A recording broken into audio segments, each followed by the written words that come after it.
Well, well, well. We're back at it again. Let's have a look here.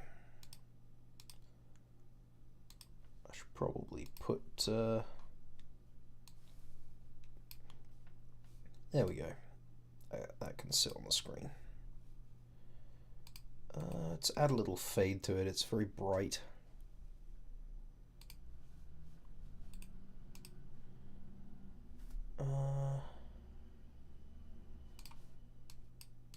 Is there an option for that? Hello, Granite, and yes, these nuts indeed.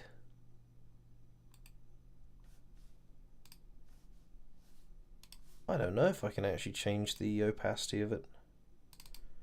I should be able to.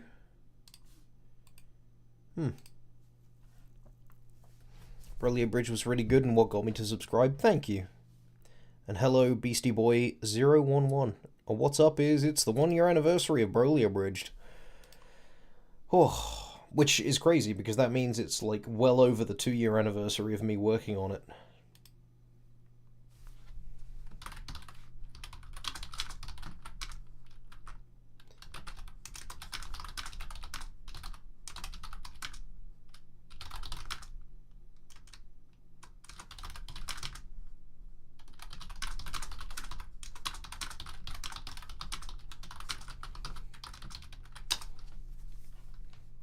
Can't believe it's been over a year already. Me neither.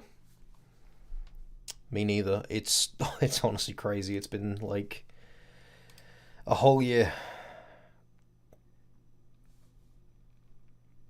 But hey, here we are. We're still going. And you know, the views don't bother me. I know that I don't get anywhere near as many views as I did on the first few episodes, but I'm getting views equal to my subscriber count, and my subscribers are the people that stuck around and wanted to see more and like the style that I make. Broly's not so indicative of the style that I actually have. I wanted to appeal to, you know, TFS fans to build an audience first before I try my hand at making stuff of my own style. But I still tried to put some of my style into Broly, you know, it's something I'm very proud of.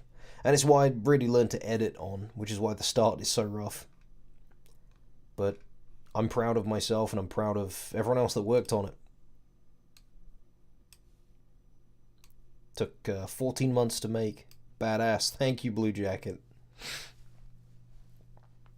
Well, for those of you who don't catch the Thursday streams, hello, I'm Kai. I'm the dude from the channel name. And I voice Beerus, Goku, and a whole bunch of other characters, but mostly those two. And it's very nice to see you all here in chat. I'm streaming a bit later so I can catch my US audience.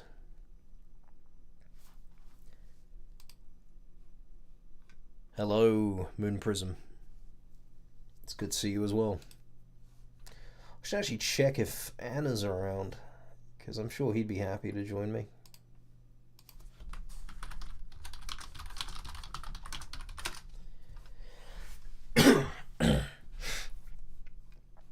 I'm going to be honest.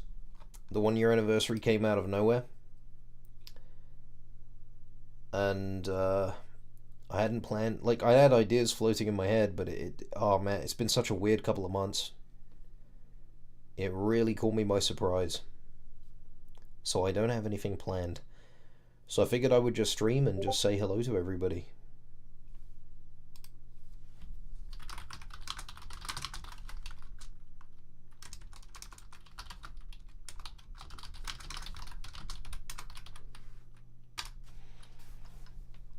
Hello, KJ. If I ever stop saying D's nuts for 2 streams max, then I'm dead. I think I'd probably die as well. As Vegeta would say, it's Lord Beerus that clown Kakarot. Clownerot. Oh, it's Lord Beerus and that clown Kakarot. Yes, Lord Beerus and Kakarot. Oh.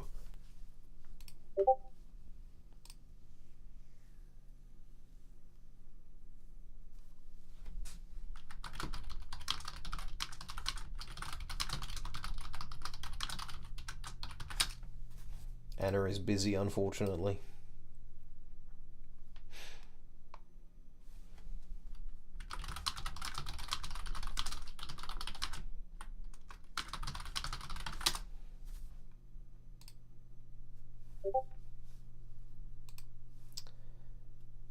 Right.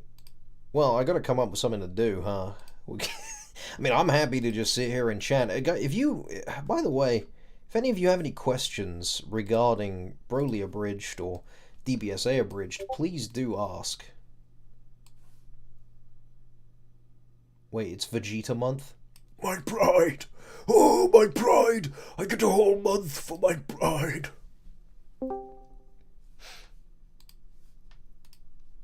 Hey, so I didn't know it was like the Super Broly stream. I didn't know when. Well, do you remember I told you the other day? Yeah, I was like, hey, I know you weren't involved in Broly, but I'd like you to be there. yeah, I remember that. I didn't remember like a specific date or something. Yeah, you piece of shit. No, you can go back to what you were doing. Don't worry about it. No, are you sure? Because like I wasn't really doing much, but I was in call. Like it's fine. I do not care what you do. You can do whatever you want. Okay, I did just I'm sorry. I didn't know when it was gonna be. It's all right. I just knew there was a stream. Yeah, I'm not going to imprison you here. What Well, motivated you to make Broly Abridged? That would be Trick and Inner Wild Dubs, two of the other people that worked on it. I was in a little abridged thing playing Zamasu at the time, with them, and I'd mentioned I kind of want to get into editing and learning how to make my own stuff, because I only really did Let's Plays at the time, and they got no views. I wasn't worried about it. It was a hobby. And they were like, "Oh, you should make an abridged thing because this series is ending soon, and we want to work on something else." And I was like, "All right, fine, I'll be your slave." And so we got to work on the script together, the three of us. Got a few more people involved, and eventually we ended up with a team of about 17 people who all volunteered, jumped in. All people I've worked with. And Anna didn't join until the second episode. Anna here didn't join until the second episode of Dragon Ball Super Abridged, but can't imagine doing it without the little bastard now, even if he does forget, my series' birthday.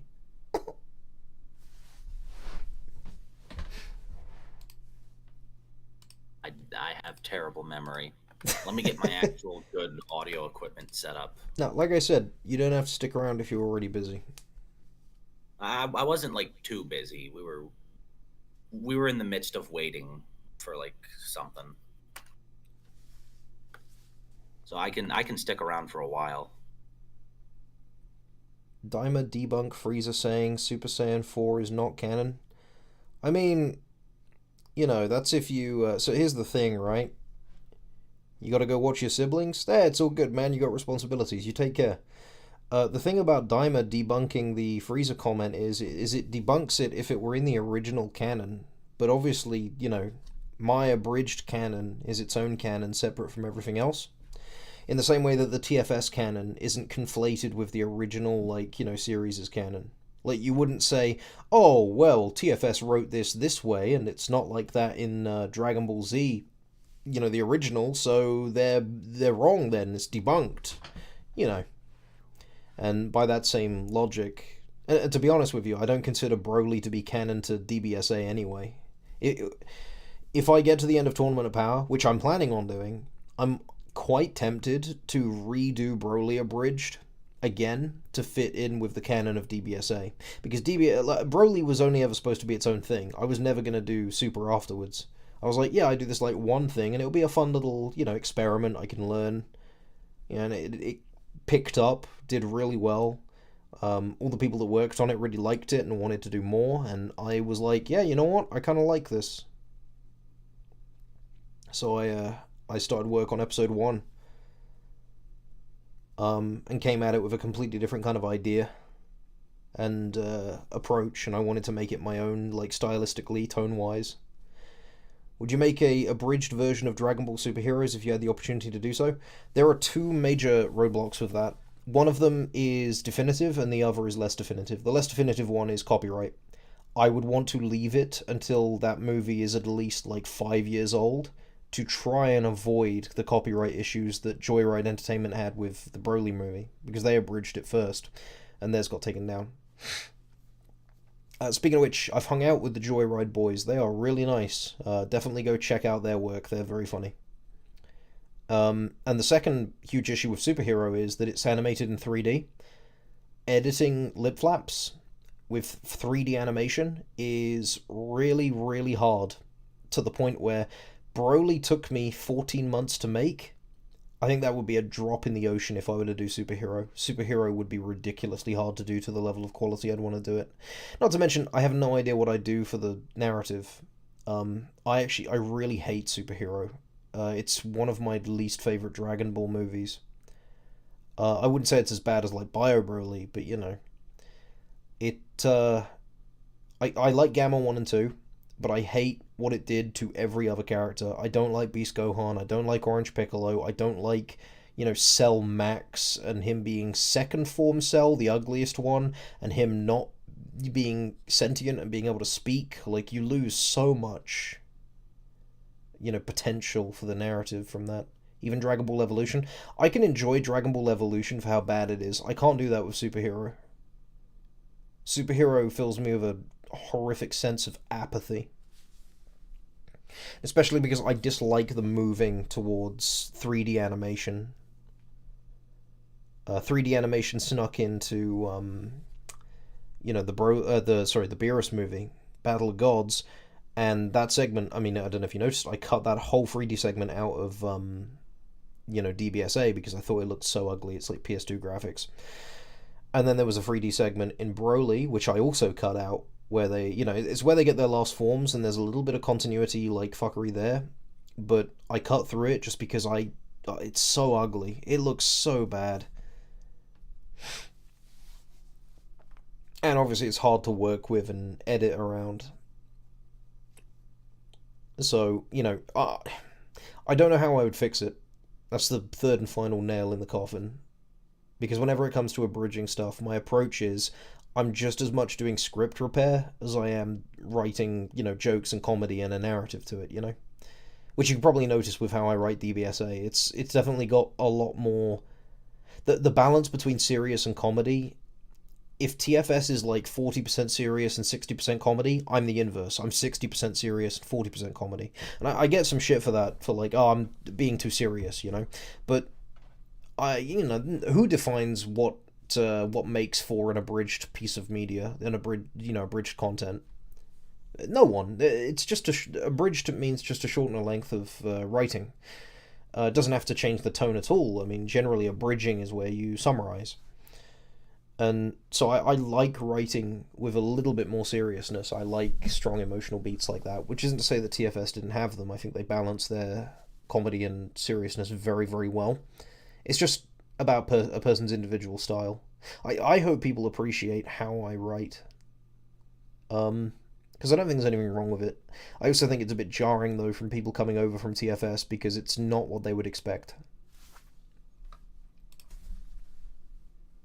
Which applies to a lot of, you know, me and what's relating to me, I suppose, because I'm also, you know, I'm from the UK, which people don't tend to expect from me. Especially because, you know, obviously I voice Goku. And Goku's got a definitively American accent. And, you know, same applies to a lot of the characters I voice. I Americanize them. And so people don't expect me to sound like this. People don't expect me to write like this. And I get comments that are like, you're too much like TFS. And I get comments that are like, you're not enough like TFS. And it's like, why compare me to TFS at all? I'm a different person. You know, I'm operating on the same genre. I'm working on the same series. Well, franchise, not series, because Z is a series and then Super is a series. You know, I'm operating in the same franchise and the same genre, but like... By TFS's existence, it proves that you can take a piece of art and reinvent it in a different way, in the same way that like they have taken Z and reinvented it into TFS's DBZA. I've taken Super and reinvented that in a different way that's a little bit more serious but still has some comedy in it, you know? What is your ideas for the other characters in Dragon Ball Super, like Goku Black and the Universe 6 guys? I got big plans for Goku Black. I won't get into them. There's been a lot of theories floating around, which I love seeing. I really like it when people speculate on what I'm going to do, and they talk about the writing and such. But for the Universe 6 guys, I've asked fans in the fan server, in the Discord server, like what they think I should do for a few of them, because some of them are quite hard, like Magetta and Bottomo in particular. Obviously, the low-hanging fruit with Bottomo is you just give him a Winnie the Pooh voice and call it a day. And Magetta's got such like a joke that's so hard-coded into his character that he doesn't like insults. It's difficult to come up with, like, what else could you do? Because you have to work around the footage, But for Kaba, there's a few good ideas. I won't say which one I've stuck with, but one of them is that, like, his universe is actually incredibly corrupt, because it's where Frost comes from. So he's kind of like the face, in that he doesn't know. He doesn't know that his world is so corrupt. He believes he's genuinely doing good, but he's, without realizing it, a bit of an enforcer of this regime. And then another idea is just that he is an incredibly sweet young man, and we kind of keep it closer to the original, but like play it up for comedy with how naive he is. One thing that I do want to stick with is I want him to have a romance with Kale. Or at least, well, they're both too shy and awkward to ever actually engage with that romance. And Cauliflower is interested in Kale as well, and is very forceful about pushing herself between them. Because, obviously it's, and people might not like it, but it is a bit of a jab at the shippers that ship Cauliflower and Kale as a lesbian couple, which I don't have a problem with, but it's funny to rile those people up. And, yeah, it gives them a dynamic. Because my biggest problem is Kale and Cauliflower do not have any chemistry. In fact, half the time Kale seems uncomfortable to even be there. And when they fuse, they just become Kale again. Not Kale, sorry, Cauliflower. Kefla is just Cauliflower with green hair. And I never liked that because it feels like Cauliflower uses Kale for a power boost and then is fully dominant in the fusion. And maybe if they fused via fusion and not the Potara earrings, it would be the other way around and they'd be more shy and reserved. Kind of like how there's a bit more of a distinctness of the sort of texture between Goku and Vegeta, with Gogeta and Vegito. But we don't get to see that. So it feels a little one-sided, that relationship. Friendship or whatever you want to call it. And so taking advantage of that for the sake of comedy, I think, is probably the best bet with those characters, even though they don't show up in the U6 arc. And that's where I'm going with Kaba as well. As for Hit is really interesting. Obviously, I like to tie the main villains in with the conflict of the protagonist. That tends to be a very safe bet as far as writing goes. And so with Hit, I want him to be in some way a foil to Goku, diametrically opposed to him in ways. And so, okay, he's an assassin. Well, that means he has an incredibly low value for human life. It has not human, but, living beings. There is a monetary value ascribed to them in regards to him killing them. So to him, to Goku, with his question, what's the value of a life when I can undo its loss? Hit will be able to say, 10,000 zeni. Which, for Goku to be exposed to a person who can add a monetary value to a life, I think there's a lot I can do with that, both for comedy and for development of his character. And to make Hit more interesting, I'd rather he be more of an antagonistic force in regards to the philosophy between the two. What would you recommend for anyone just starting out with abridging? Writing is harder than you think.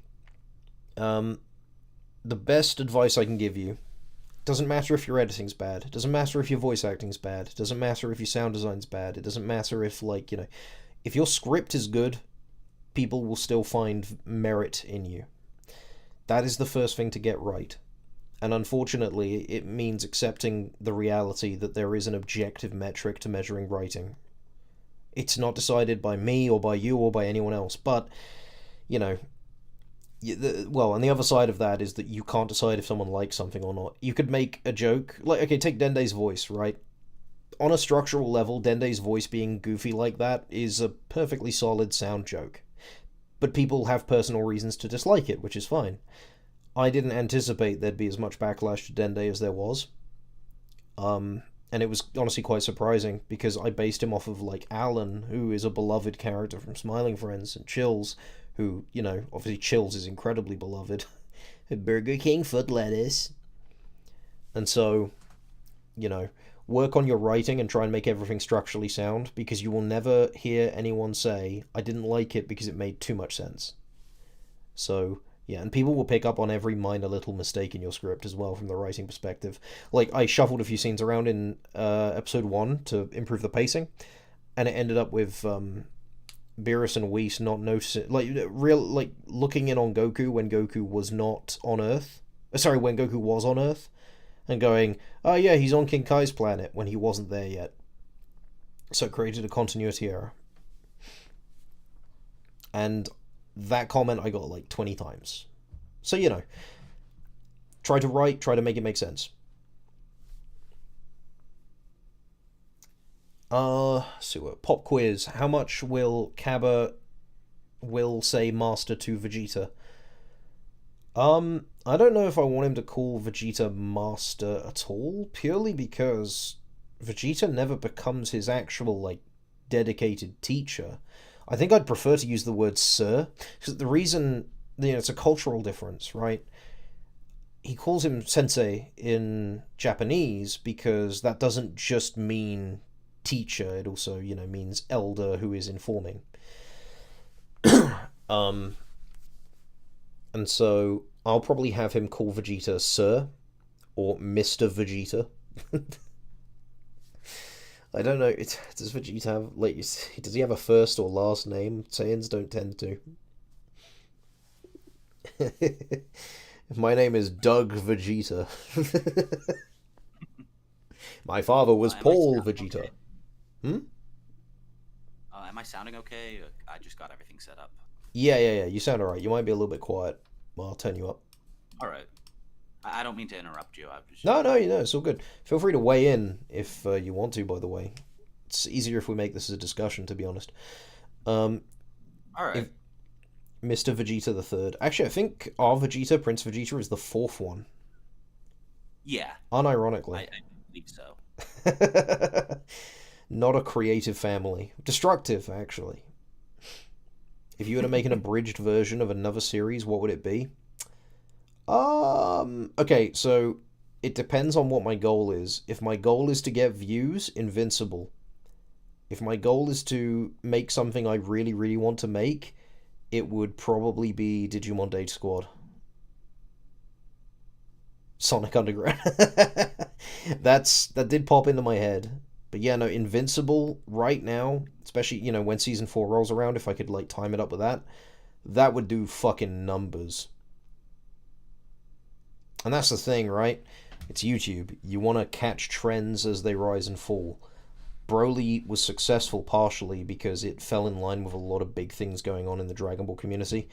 An unfortunate one, which, fell into place for the video, but I'm not comfortable, benefiting from, was the death of Akira Toriyama. Another one was the announcement of Sparking Zero. And also, Life Hero was in, like, the highest swing of his popularity. So there was a lot going on with the Dragon Ball community at the time of me releasing Broly Abridged. And that hype has kind of died down as of late. People aren't talking about Dragon Ball so much anymore. There was Daima as well, that got announced too. But, here for the vibes. Kai, happy anniversary to the Broly Abridged. Hey, thank you, Pixel Ham, thank you, Steven. If any of you want to check out fun comic dubs, Pixel Ham there, that is a guy that I work with, and I voice a character in his series called Duncan. Go check out his I Hate Fairyland dub series, because it is phenomenal work. It really does Scotty Young some justice.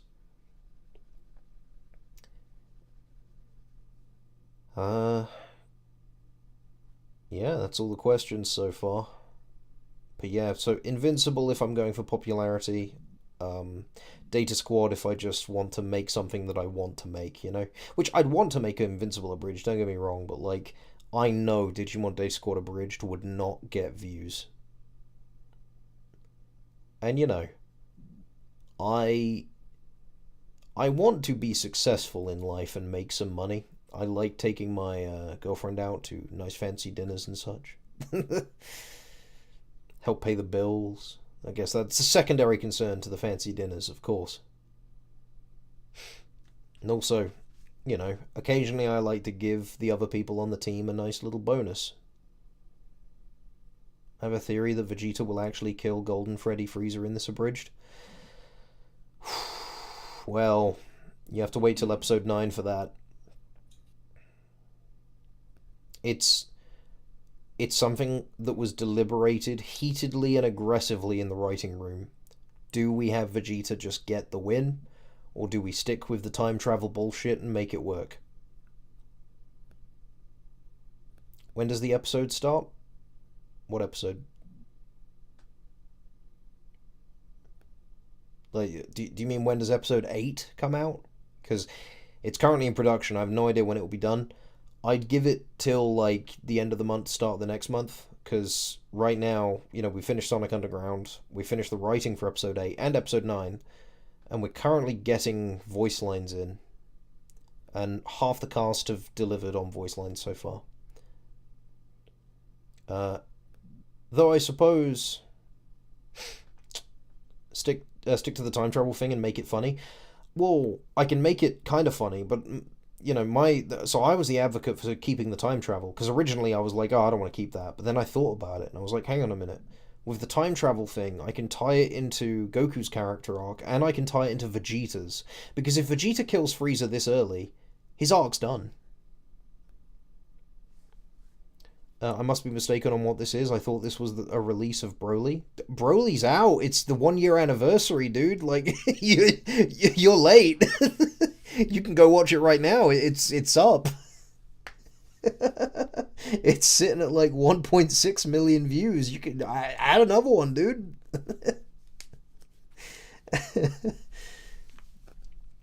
Oh, or you stick around for this and you can watch it afterwards. But yeah, no, Broly Abridged was the first thing I made. It's done. Jesus, I still can't believe it's been a year. Yeah, I remember first seeing like the previews and the Team 4-Star server, and I'm thinking, oh yeah, this looks pretty funny. There's good jokes. It's fairly well edited. And then I watched the full thing, and I'm like, yeah, no, I like this. This is good. This is funny. This is enjoyable. And then Super Bridge starts coming out, and I'm like, oh hell yeah. And then I'm like, yeah, I want to be an editor, and then that's how we got here. And your presence is greatly appreciated.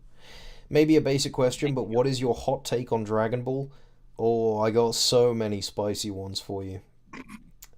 Probably the hottest one is that there has not been a single piece of good Dragon Ball media since the Cell Saga.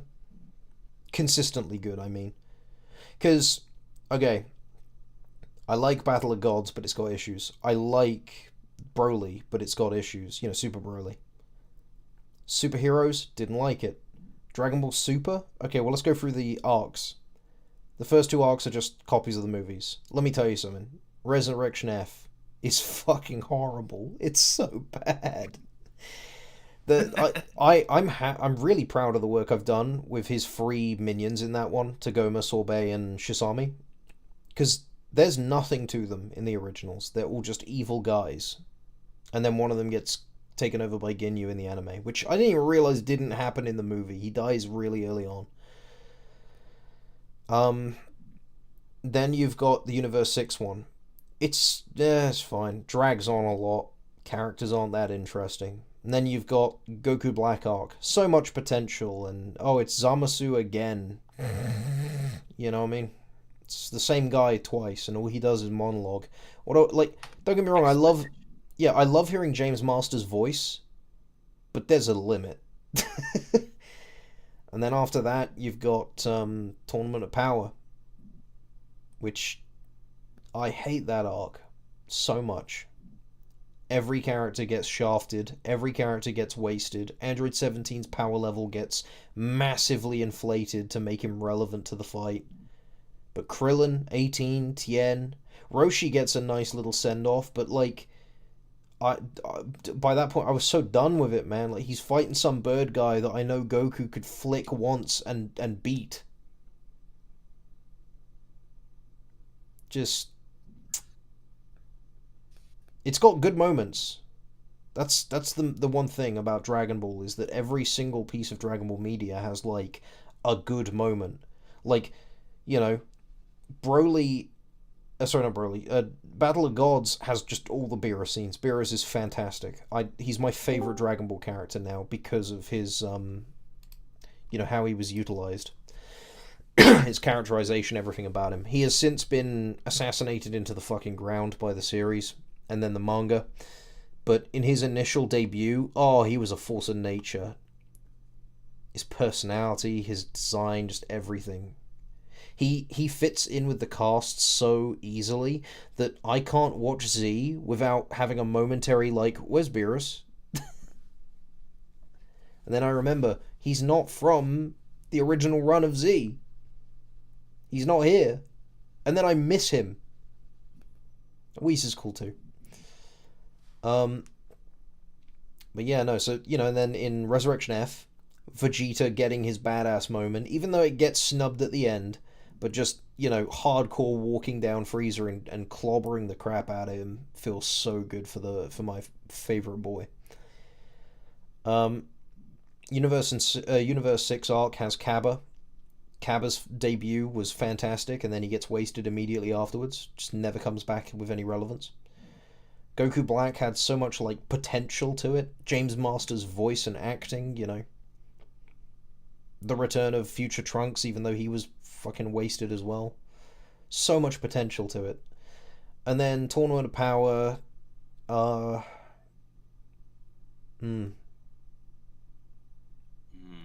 Alright, there's not too much to the Tournament of Power. I'm trying to... Limit X Survivor, there you go. It had that fucking kick-ass song.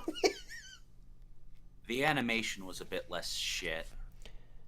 Some of it. I think. Yeah, see, this is the thing, right? I'm going through every single fight in the Tournament of Power. I didn't like any of them. I didn't like any of the Jiren ones. No, okay, you know what Tournament of Power has? It has Champa's death scene. That was fantastic. Really well done. Just the way he's like, hey, bro! And then sticks out his tongue at him, and Beerus just, like, looks away and says, Say something. and it's like, it's a line that's open to interpretation. Like, is he wishing that Champa had said something? Is he chastising himself for having not said anything? Just, again, Beerus and Champa, huge potential, never fucking banked on. We don't know what their backstory is. I've actually got a plot written for a backstory for the two of them, and if the series gets big enough and I'm making enough money, I was going to start like a Kickstarter to make a motion comic for it. Because, you know, just like the fact that they're gods of destruction from two different universes, they're both 75 million years old, you know, they're twins. There's so much there you can write a great narrative with, and there's just nothing. There's just implications of what could be. And it's the same as Five Nights at Freddy's. It's like, don't actually tell a story, just imply there's a story and then let the fans do all the work. Which, again, if I do the motion comic, I'm literally playing into that, but...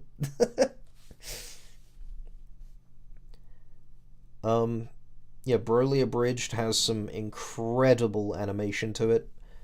I think it's a slight improvement as far as Broly and Paragus' characterization goes from their Z counterparts.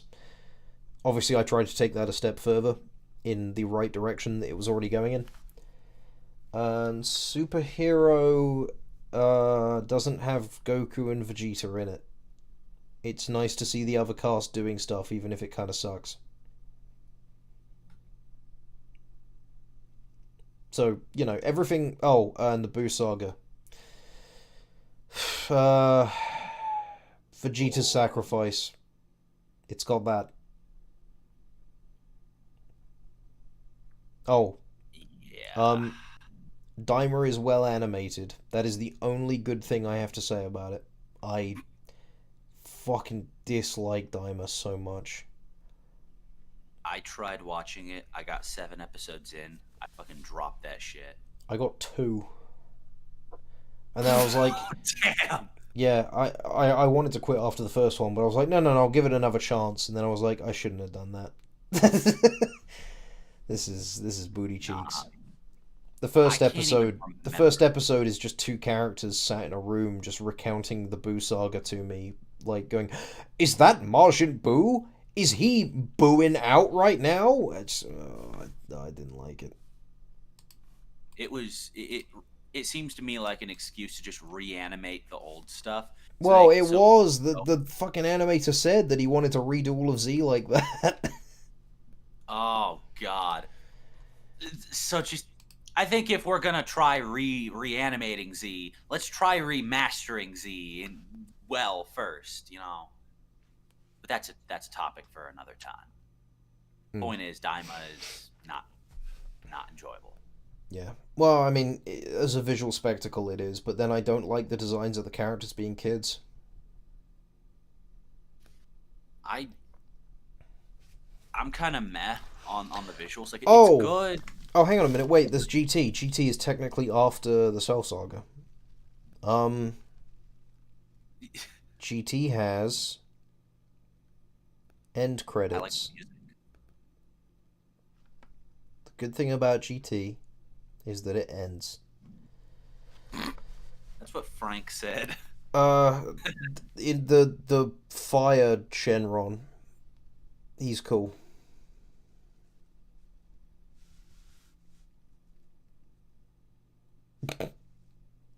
I can't remember his name, but he was pretty based.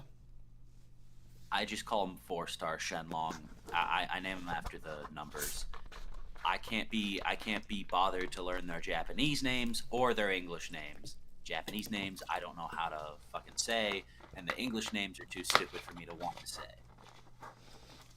I think a big problem with why Dragon Ball is so poorly written is because the fans don't like they eat up anything they're given, which is a shame. I think Dragon Ball Yeah. fans deserve better than what we get.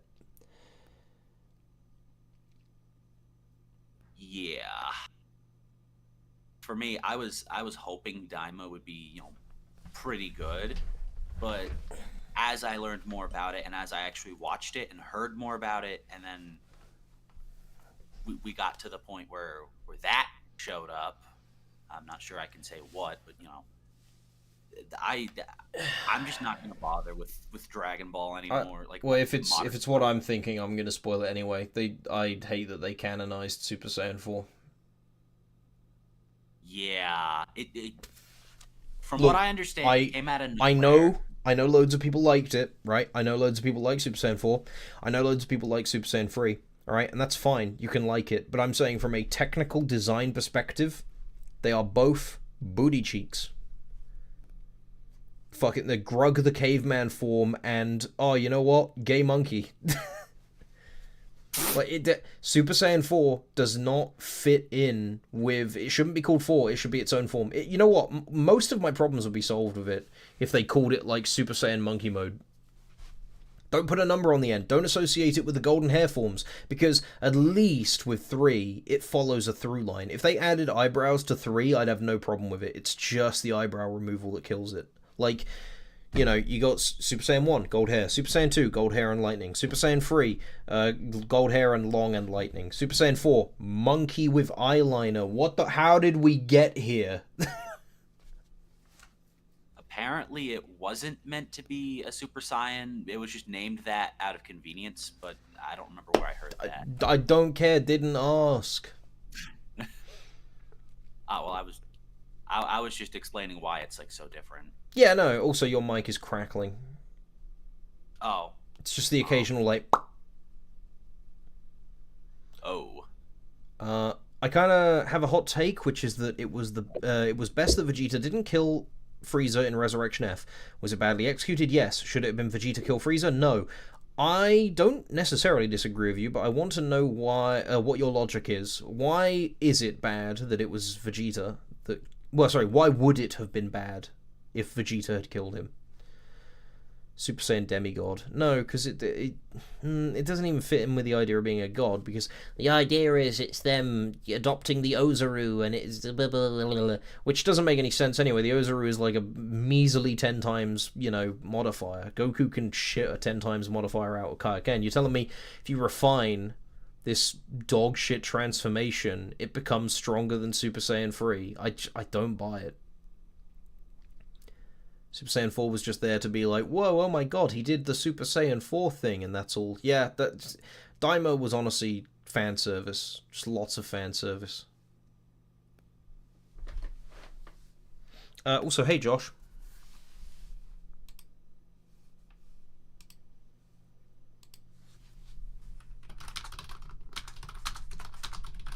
Damn, no Josh. Okay.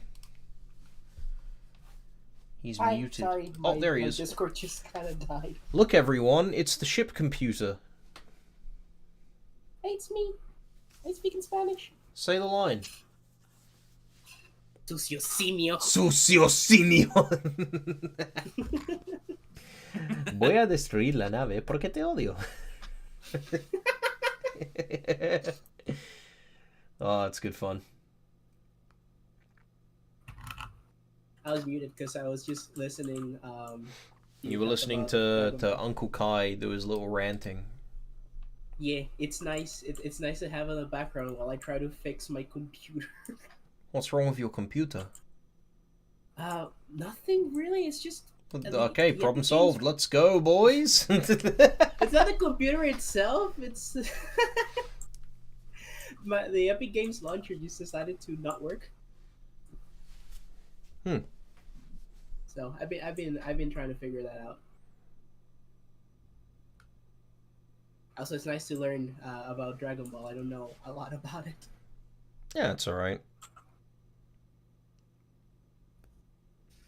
What I find really funny is that there's like a bell curve, right? People who know a little bit about Dragon Ball are like, yeah, it's screaming and punching.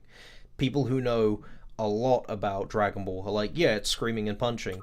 And then people who know like a midway point about Dragon Ball are like, no, you see, it's got deep and rich themes of like, you know, friendship and family.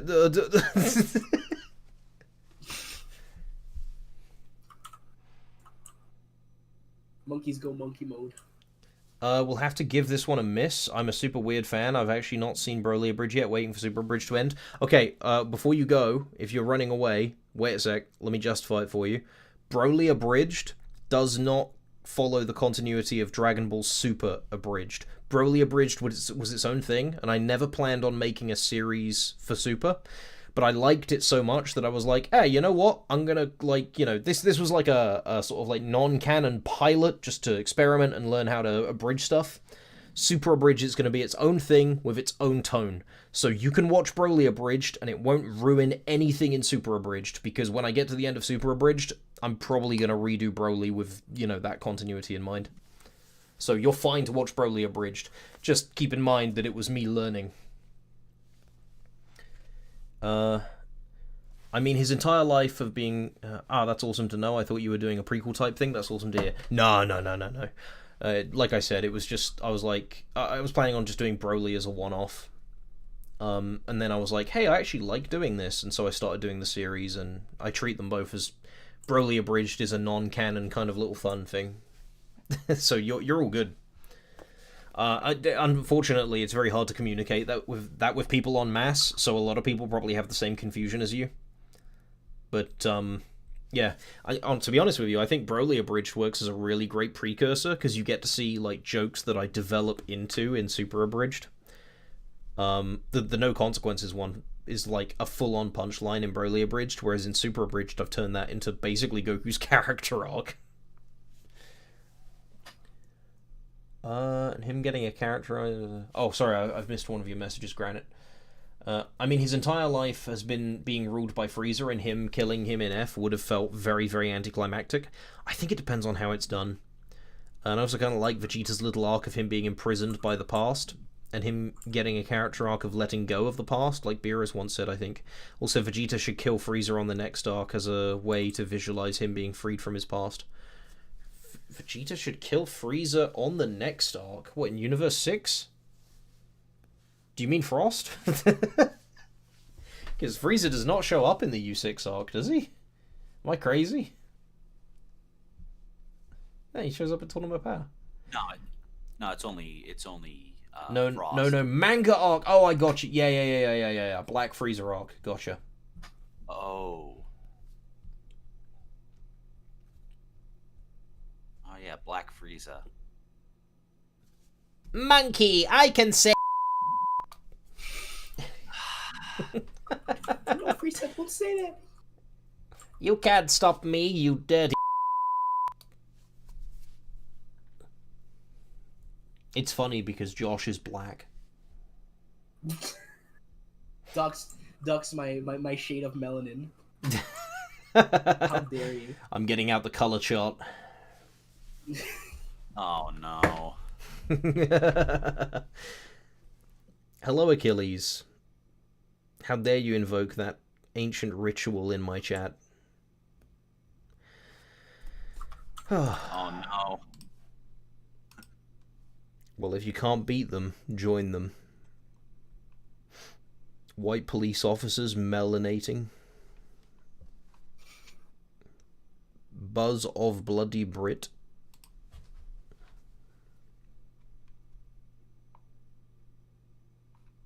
So let's put on some Dragon Ball Jazz.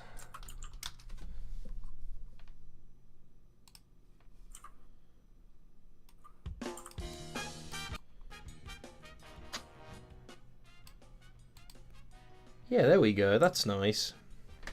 Who would win the fun war, Goku or Vegeta? I find fight power scaling boring. This is more fun. Goku, he's got the length advantage. Though I think Vegeta would be scrappy. It's weird. Vegeta killing Frieza would be cathartic in some way, but seeing him lord over him in Res F is enough for me, even if his pride got in the way. See, that's exactly what I want to, like, do with that scene. That's why I made the argument to keep the time travel bullshit, because I've written in a way to make that make sense already. You know what, I can tell you that part, because, you know, again, not going to confirm how we end the Res F arc, but I did write a draft up, where when Beerus and Whis meet Champa and Vados, they tell them about the U6 tournament early, and so Beerus decides that if things go bad with Frieza, then him and Whis should bail them out so they still have strong fighters alive for, you know, the next arc for fighting in the U6 tournament. That way the time travel thing is justified, and it also means that Vegeta gets to, you know, be snubbed out of his victory, which will then push his character arc further, rather than just ending it. The Res F arc is going to end great. No guarantee of that. I could fuck it up. It'll be great. No guarantee of that. I could fuck it all up. You never know. Sometimes you do if you can see the future. That is true. Oh, new Lethal Company update.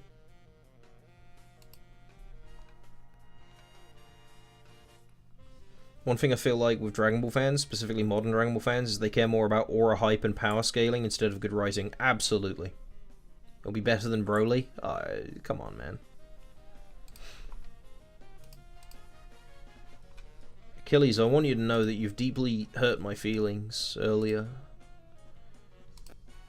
You and the other... Because I did that AI review thing where I forced ChatGPT to watch through Dragon Ball Super Abridged episodes 1 through 4. And the reason I did it is because I expected it to tear it to pieces and tell me how awful I am so that I can improve from it. And it actually just mostly had nice things to say. And I was like, wow, that's scary. Because it gave me a detailed breakdown, and then I asked for a summary of what it had gone over. And that's what I posted. And yeah, everyone was like, look at him, patting himself on the back, making an AI give him a good review so that he can stroke his ego. And it's like, no, I expected it to shit on me. I'm just amazed that the AI can come up with so much, like, genuine, objective, articulate critique. And everyone was like, sucking yourself off, are you, Kai? It's like, no. I expected it to tell me how cringe I am. But you know, I expected abuse. What that AI said is nicer than what most commenters have ever said to me. I've mentioned it before, but a lot of my enthusiasm to keep working on this comes from... the Obama pick was good. It was hilarious, don't get me wrong. Like, as far as getting roasted goes, that's a good roast. But also, my self-esteem is, like, in the gutter at the moment. The last few months have been rough. And I've had very little positive reinforcement. Just happy Krillin got his awesome moment in the last episode. Yeah, I really wanted to, like, give Krillin a proper, you know... It's why I used anime footage for his bit, because in the movie he just kind of is fine. But in the anime, he actually gets, like, some conflict. It's handled horribly, but, like, oh, dude, I got the footage, I can make it work. Still sad Gohan didn't yell Vegeta's attack. I thought about it, but, like, coming right after, like, Krillin's serious, like, yeah, I can do this! You know, just having, like, that kind of a joke in. I wanted to give it a minute. So to compromise, I had the police brutality joke with Jarko just repeatedly stomping on that guy. Which was a bit later and kind of, like, allowed it to flow better.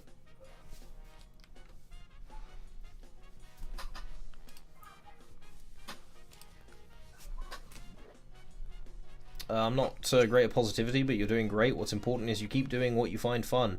That is not true at all. You want to run a business, you got to do what sells. Supply and demand.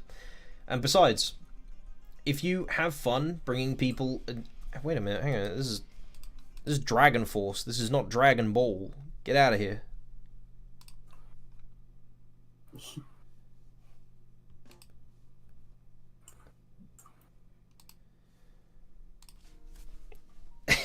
You heading off to bed? Alright, take care, Achilles. Don't be dissing Dragon Force. Wait, I'm not dissing Dragon Force, it's just I don't want to be playing an actual full-on Dragon Force song on the stream. I want to be playing, like, some, I hope, royalty-free Dragon Ball jazz covers. Wait a minute, this is the Team 4-star one, what the hell?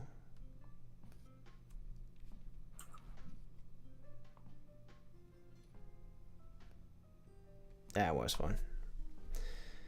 No, I love Dragon Force. Soldier of the Wasteland is one of my favorite songs.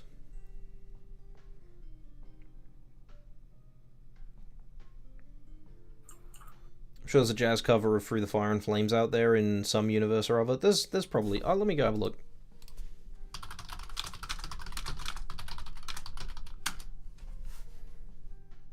There is a tavern version by Algal the Bard with 1.6 million. That is a funny coincidence. That's the same as Broly. I'll give it a little... Let's give it a tiny little listen. That's pretty nice. It's got that nice bouncy feel to it. He's changed up the rhythm. Oh, and using the wind instruments for the... I don't know musical terms. It's got that nice, like, rhythm to it. I'm mountain in the land before the... Oh, God, I gotta remember the lyrics now. So on a cold winter morning in the time before the light. Yeah, that's the first lyric. Okay, let me... On a cold winter morning in the time before the light, in flames of death's eternal reign, we ride towards the fight. When the darkness has fallen down and the times are tough, alright, the sound of evil laughter falls around the world tonight. Fighting hard, fighting on for the steel, through the wastelands evermore. The scattered souls will feel the hell bodies wasted on the shores. On the blackest plains in hell's domain, we watch them as they go. In fire and pain, now once again we know. So now we're flying, we're free. Oh, it's fly ever free. I'm bugging it up. That's nice, though. Thank you, Algal the Bard. Your contribution to culture is noted and accepted gracefully. Full tavern cover coming soon. We just need a bunch of drunk people yelling in the background and then we're set. I'd like to put more songs into DBSA, it's just that making them is such a pain in the arse. It's why I was really happy with... It's a shame it didn't get any views, but it's why I'm really happy with Sonic Underground Abridged, because me and Charlie remade the intro as more of a metal cover. And singing that was really good fun. Yeah, dude.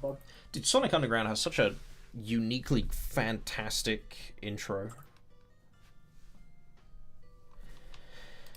Well, would you two like to do anything? I'm down for anything. I mean, we could probably... I guess we could play some Minecraft, I don't know. Minecraft, oof. I don't know if I feel like any Minecraft. Oh. You know what, Anna? Why don't you tell us what you think of Dragon Ball Super from your own perspective. Oh, No, Super Abridged, I mean. Yeah, no, Okay. we don't need to hear what you think of Dragon Ball Super. We'll be here for 5 hours and it will be nothing good. I'll just leave it at Dragon Ball Super's garbage, but Oh. You So- gotta specify you're talking about the Abridged or the anime. okay, the Abridged. I'll talk about the Abridged. So, for those that don't know, I am like a super purist with Dragon Ball. Like, I will use the Japanese names, Japanese terms, like even in my own stuff. Like, I'll say Super Saiyan, Kuririn, you know, that Hello, throws a lot of people Cyclone. off.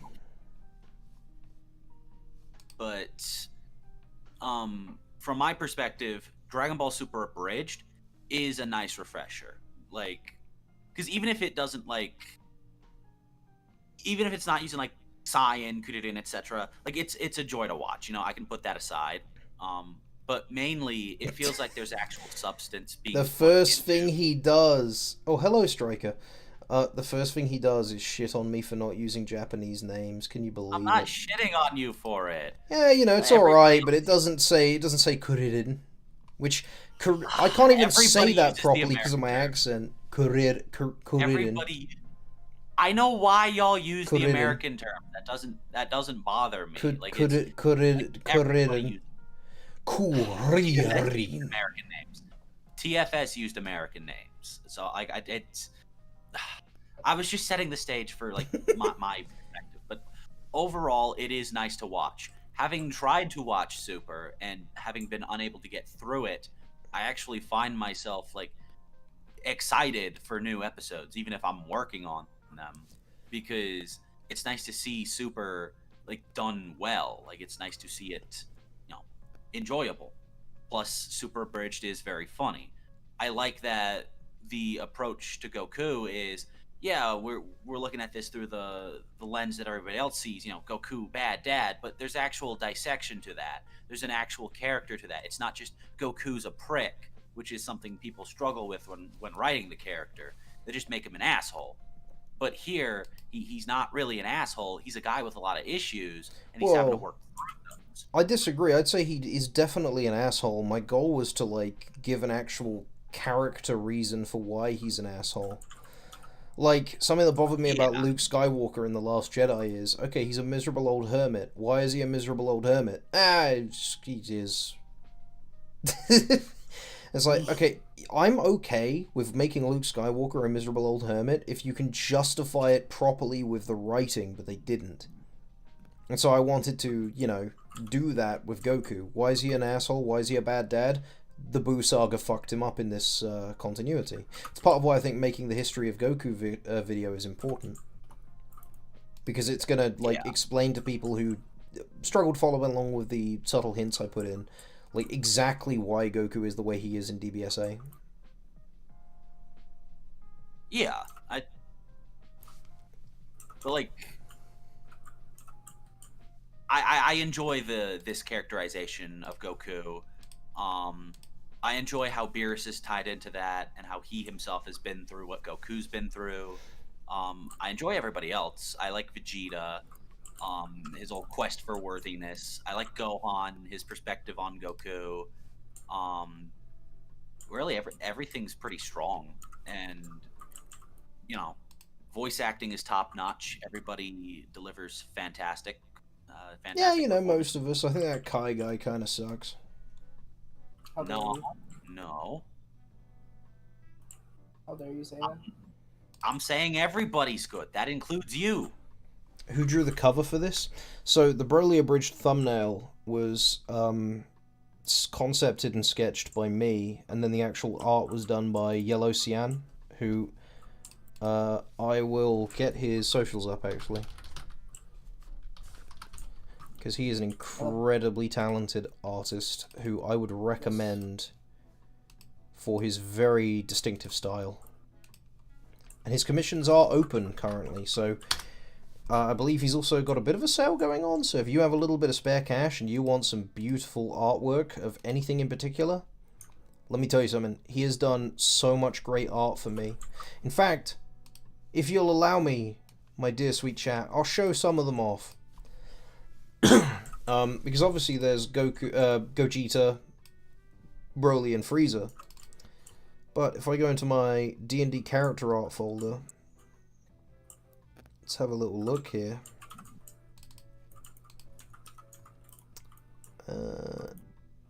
Here we go. He also drew all of these characters for my Dungeons and Dragons campaign. That I ran with my friends. All of these handsome boys. They're so handsome. I love them. There we go. So, actually, there we go. So at the top here, we've got Barrett, the main villain. The red-headed centaur with the big wooden axe. It's not a Ninja Turtle, no. The red-headed centaur guy with the wooden axe is Josh's character. What was his name, Josh? Hellion. Hellion, yeah. Then we've got the storyteller, the purple tiefling next to him. And then on the left, the orc is Jorsh. The little owl fellow is Bean. The rabbit potion fella, the alchemist, is Austral Carbon. And then the Ninja Turtle is one of my D&D character's grandson called Odd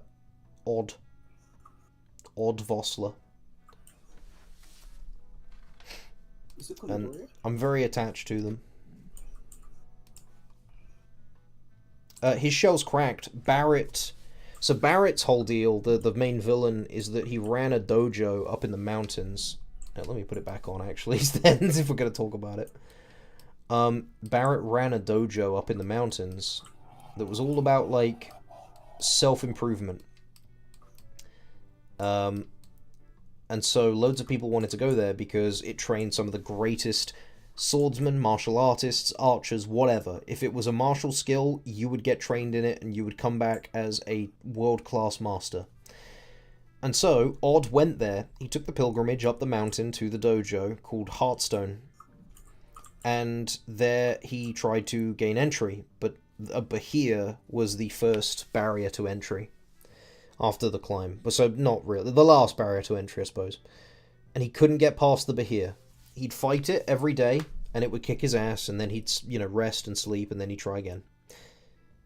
Alright, Granite, you take care. And eventually, he got frustrated, and Barrett came out to see him himself, and Odd was like, I'm worthy, and Barrett was like, you're not worthy. And the reason is because Odd was trying to live up to his grandfather, my D&D character that made it all the way to level 20, Shell. Because he was a great hero. And so, he's like, you're not worthy because you're trying to be someone you're not. You're not going to be Shell. And his point was that you have to be yourself, You don't want to be Shell. You want to be Odd as best as you can be. And you can't be the best you if you're trying to be somebody else. If you're trying to live up to someone else's reputation. Odd took this the wrong way, as in, you're not good enough to be Shell. And lashed out. So Barrett damn near killed him with a single punch. And that set up, why Odd hates him, and kind of the tie between the two of them. And Barrett ended up doing something to wrong every single one of the characters. And yeah, that was the Grey Boys 2, the sequel campaign to the Grey Boys 1. I run a lot of D&D. I really like it. And yeah, Yellow did the artwork for all of them. And then if I go down here, I can find... here's some art he did for me. Sounds like he was just defending himself. Yeah, he was technically.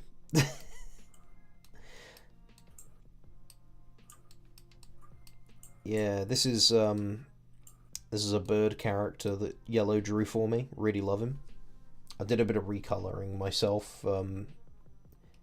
This is the recolored version. There is an original.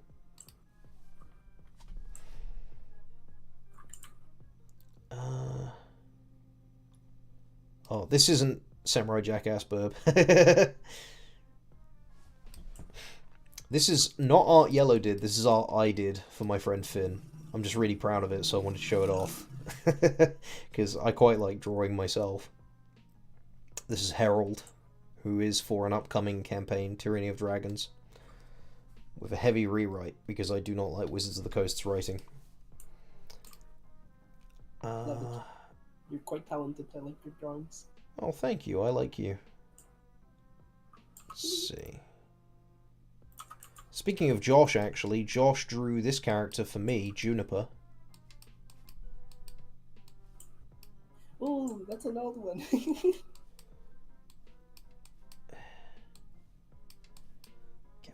Come up here. I wonder if I can. There she is. Better now. Oh, probably. You've really improved. But this still looks gorgeous.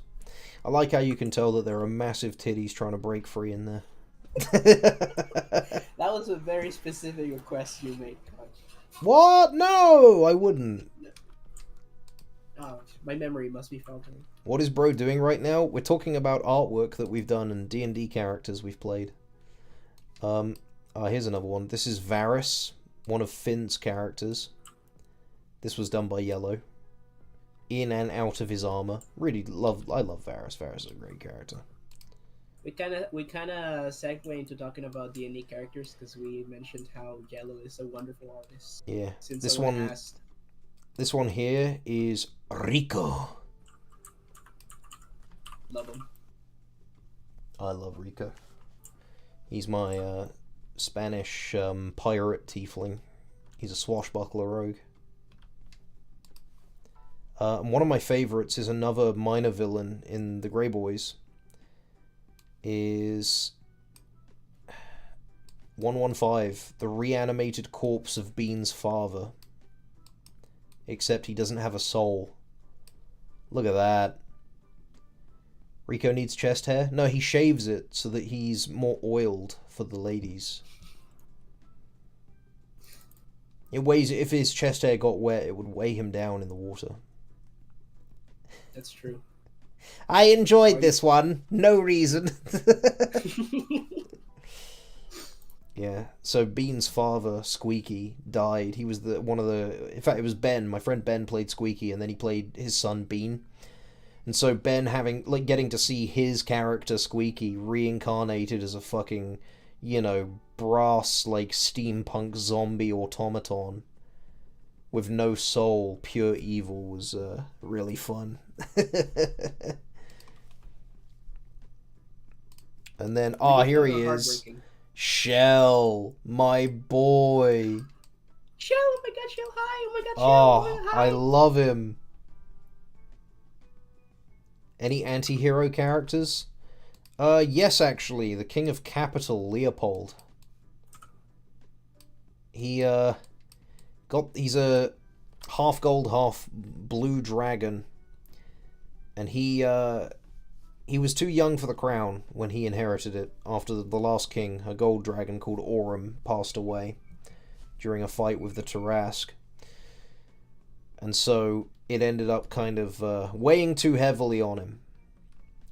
And eventually he became a bit of a dictator for all the right reasons. He wanted to help people, but people are stupid and they can't help themselves. And so, he wound up kind of becoming his own worst enemy. Wanted to do right by people, but didn't end up actually doing right by people. People don't. And this is definitely an anti-hero. This is definitely not based on Beerus, I promise. This is the trickster god, Schrödinger. Schrödinger wants to kill all other gods, because in his eyes, that will liberate mankind from the influence of deities. It's Lord Winus.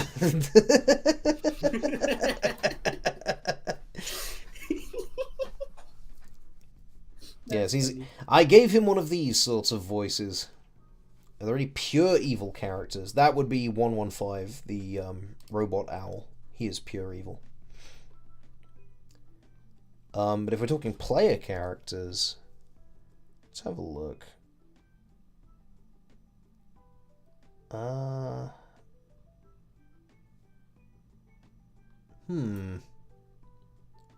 Do I have any pure evil player character art? Arzar? Oh, yeah, yeah, yeah, you helped me draw that. It was mostly you, to be honest. Oh, I don't think it would have Well, come that's up a... as good as it did without any direction. Also, you helped color it and add a lot of effects, which I struggle with. I suppose, but you know. This is Arziah, who was one of Ben's characters that was pure evil. He started out as a lawful good knight, and he went to Barovia, and he took some dark gifts from the Amber Temple and became pure evil. And I then, when we did Curse of Strahd again, more recently, I had him there. It was kind of like an alt universe take where, you know, he didn't get killed off and instead he's been living in the woods killing adventurers ever since.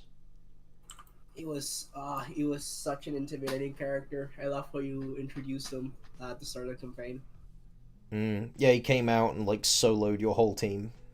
Yeah, he felt like such a mountain, which when It's we great because finally that and Strahd, and then you realize like this guy who could like tear you all to pieces, this guy lost to Strahd.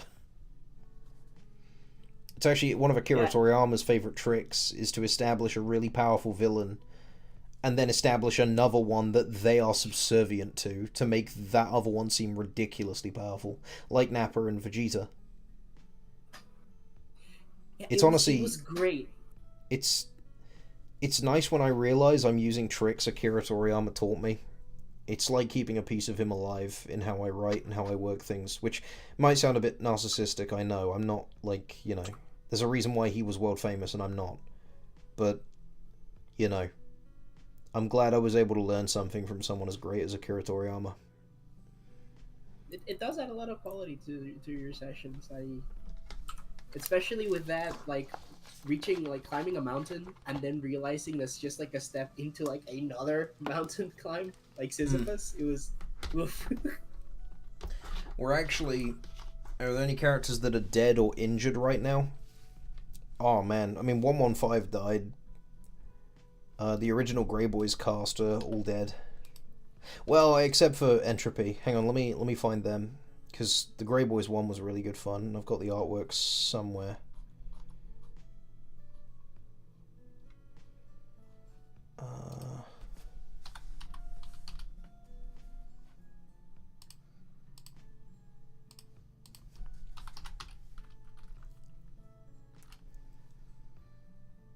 I was thinking about running, well, not running, but like Finn is going to run some D&D on the Thursday streams. Once we're done with Pokemon, I think. I'm going to enjoy that. I get to be a player. Nice. You don't usually get to be a player. Yeah, I run everything. Curse of the DM.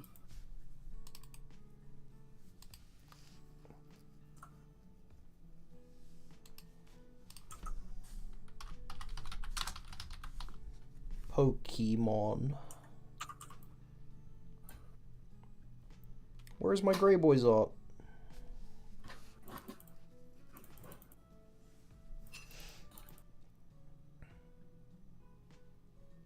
Ah, here we go. Yeah, this is huge, this image. But look, there's me.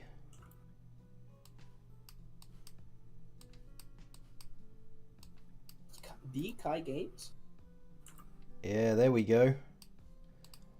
So, we've got Grimlock, the lizard folk, who was played by my old friend Nat, who sadly is no longer with us.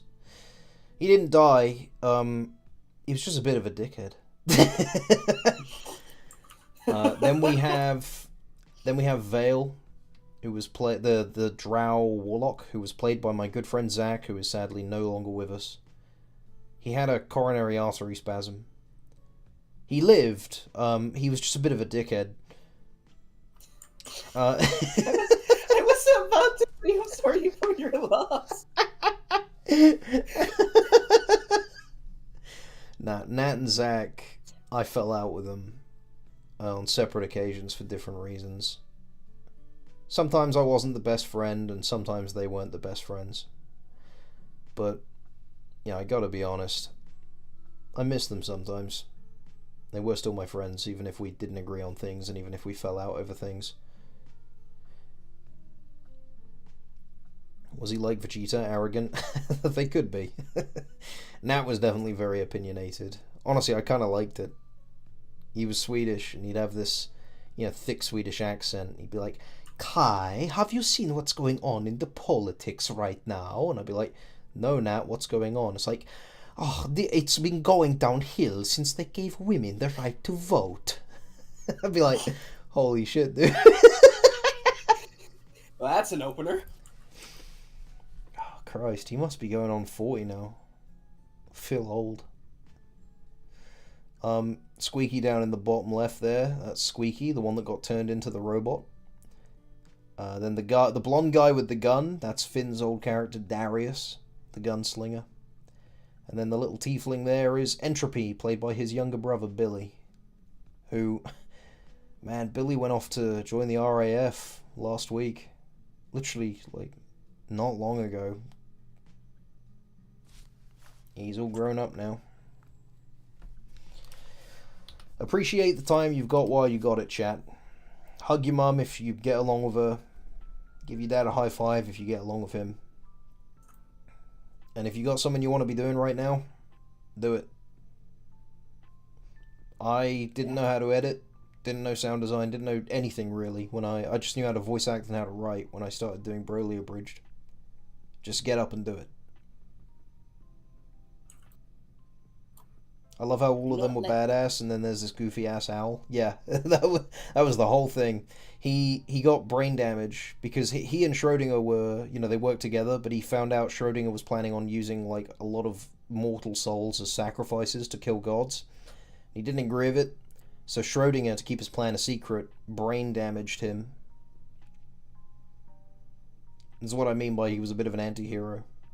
And so, for most of the campaign, all Squeaky could say was, "Bah!" And so Ben had to try and communicate like that. God, we went from level 1 to 20, and we recorded the whole thing. I've got a big old Google Drive with every single episode, every single session, 100 of them. Did he have moments of lucidity? He got 2 moments of lucidity. One when he rolled, because he had a wild magic table. The 100 result or something was he gets his faculties back for an hour. And he rolled that twice in the whole campaign. And the first time, they were both really conveniently timed. It was honestly, it was fantastic. And he found out he had a family that he'd forgotten about, including his son Bean.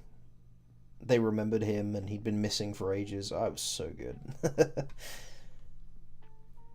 I brought the other players to tears many a time.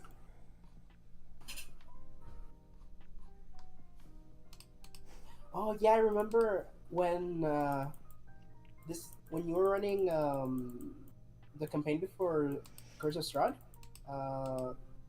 It was Lost Mines of Fandelver. Lost Mines of yes. You had how could I forget his name? Finn's character, the priest.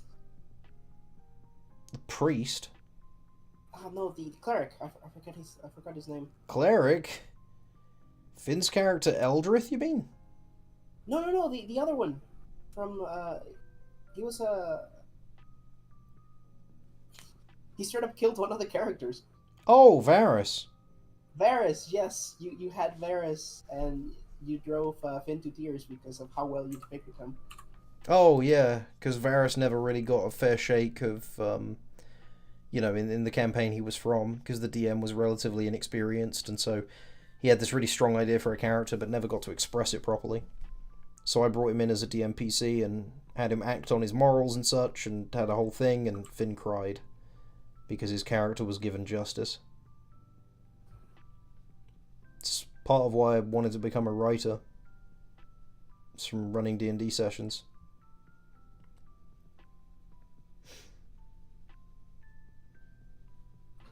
Have you thought about like writing out a short story and posting it somewhere?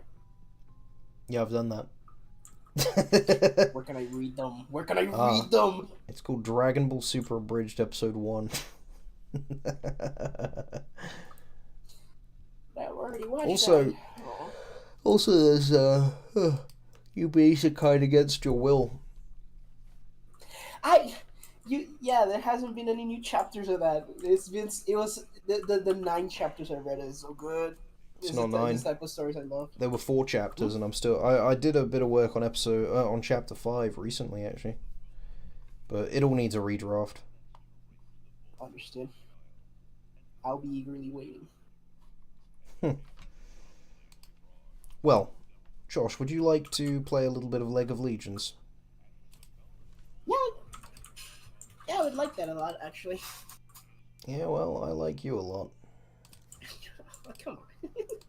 Thank you a lot as well. Any scrapped characters, ideas, and mechanics? I don't really scrap a lot of characters for D&D, because if I make a character and I don't find a way to use them, they'll come up again later. Or I'll reinvent them into something else. I fixed Epic. Let's go! I fixed it. Oh dear. There have been characters that I've made that, well, my favorite character I ever made was Shell. It would take me the rest of the Hey, Achilles! Sorry you can't sleep. It would take me the rest of the stream to tell you why I like Shell so much. And I don't think anyone wants to sit here and listen to me recount, like 3 hours worth of stories about one character that none of you have heard of, but, like, Shell is incredibly close to my heart. I love. If I ever... Thank you. If I ever get to make, like, a TV show or something, I will force him in as a character. He means the world to me. I remember the campaign where we all played alternate reality Shell. Yeah. Awesome. I fucking loved it so much.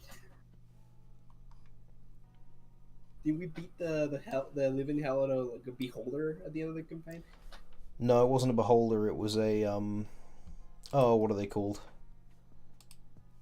Hang on, I gotta look it up.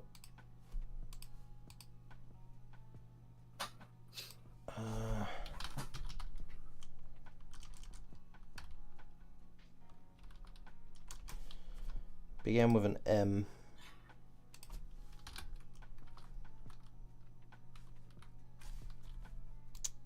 Morkoth. It was a Morkoth. I'll give a brief summary of Shell. Essentially, Shell was... So he grew up in a jungle. Originally it was called London because it was in Nat Setting the Rides, but then I changed it to Chult when I moved his backstory over to the Sword Coast. And he was born due to a struggle snuggle between his mother and the Archduke of Hell, Bale. So his father, who isn't actually his father, didn't like him from birth. And he was born a turtle, but wasn't wise. He was big and strong and stupid. And he spoke like this, And this was before the Unexpectables, by the way, before more TFS comparisons come out. He's not a rip-off of Borky, I swear. I've been there. I'm a witness. Oh. But Shell... had Tarzan skills. Yeah, he was huge for a turtle. And so, ashamed of him, the tribe decided they would use him as like a guard, put him on night shift, keep him out of the way of like travelers who would come through, because they're embarrassed by him. And so, when he was about 16, it's like, alright, Shell, we're going to put you in charge of this, little, you're going to guard the hatchery. And he was like, okay.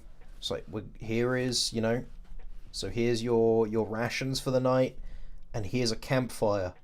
Don't touch the fire, it'll hurt you. He was like, okay. They left, and he was like, stupid fire. I bet if I beat it in a fight, they'd realise I'm actually stronger than fire. So he started punching the campfire, and set fire to the hatchery and destroyed it, and destroyed half the eggs by accident, and burned his hands really bad. So he was put on trial, and they were going to execute him, but his grandfather Stampy was like, we should just exile him instead. It's not right that we kill him just for being stupid and different. And so, you know, as a last sort of like nice thing that his family did for him is they didn't kill him, and he was instead exiled into the jungle, where he lived for 100 years. And he met a small owlbear cub called Kyle, whose mother had abandoned it. And feeling kinship with it, he took it and raised it himself. Him and Kyle, they were best friends, and Shell learned lots of cool skills from traveling merchants, you know, who would trade books for him protecting them while they traveled through the jungle. And eventually he learned how to do, you know, neat things like he became a blacksmith.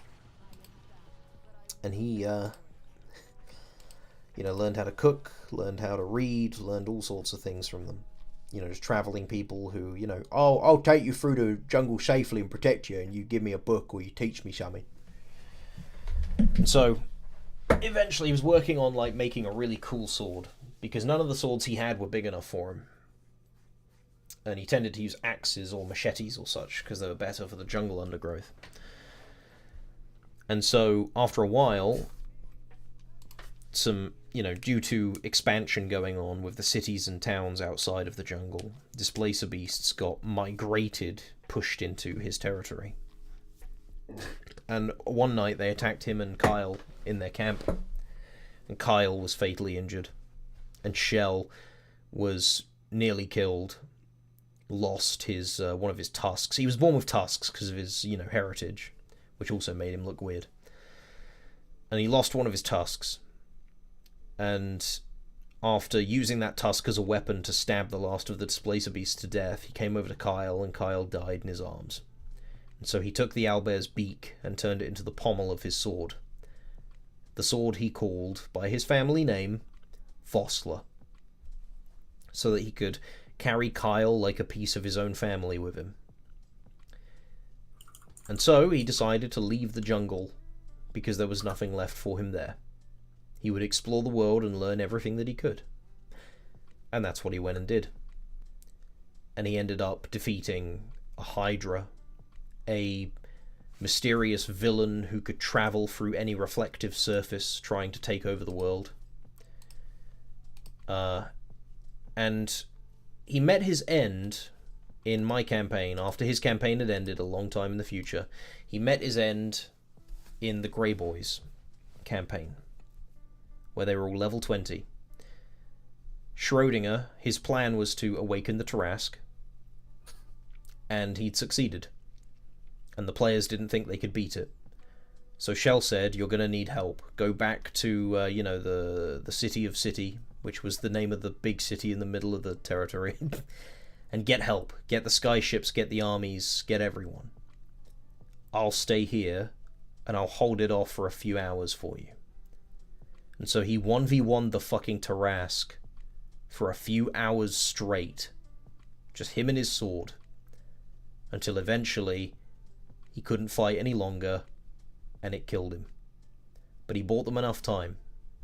They came back with an army, with skyships and cannons, and they brought the Tarrasque down.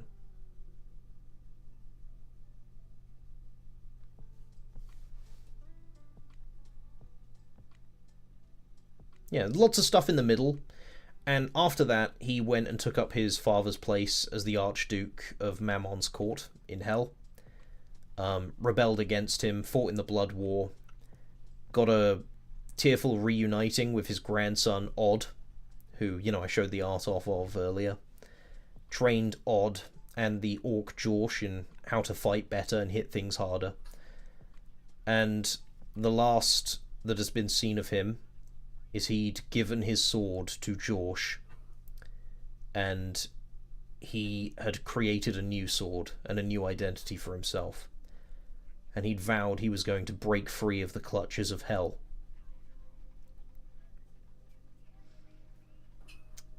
And yeah, that's where the story is right now for Shell.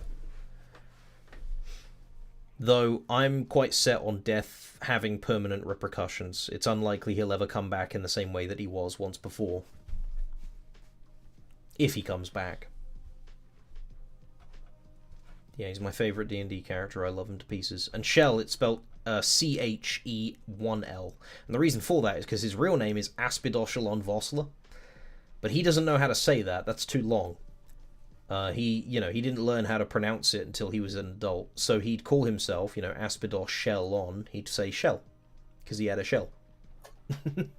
And he'd spell it wrong. And the name I actually took from a monster from Final Fantasy XII.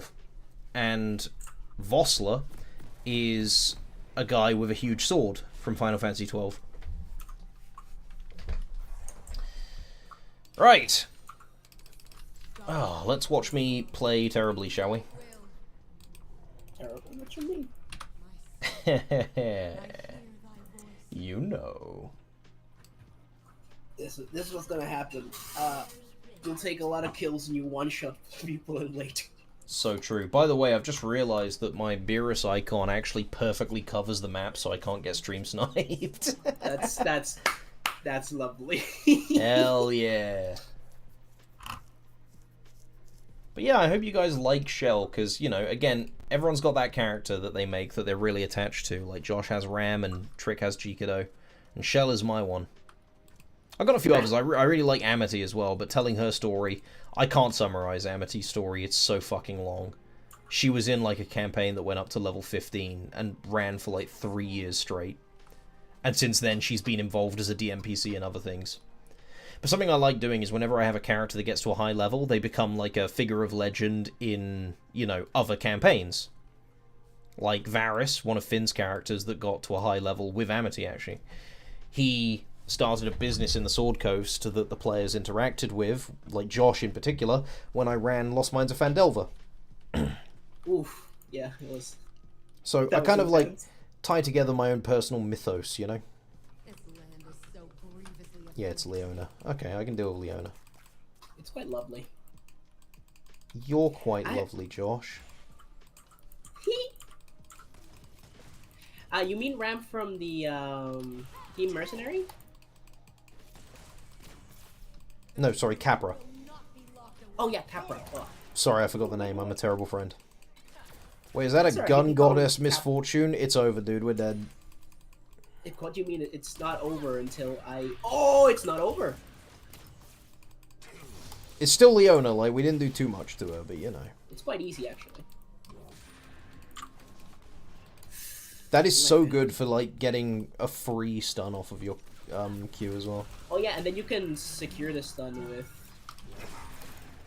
Ooh, I wasted the trade. I'm stupid. What you mean you wasted a trade? No, it's alright, because you're a enchanter, and she is, I am not an enchanter, alright? I'm Not an enchanter, artillery sorry. mage. Yes, that... You I'm get a distance, she has free... to I'm a engage. murderer. You can murder from a distance, she kind of has to go in, and if she doesn't have enough health to go in, I'm safe. So Yeah. it's good, what I mean, it's a good trade overall. I hate you, woman. Step back. Do not farm. I have seen thy death.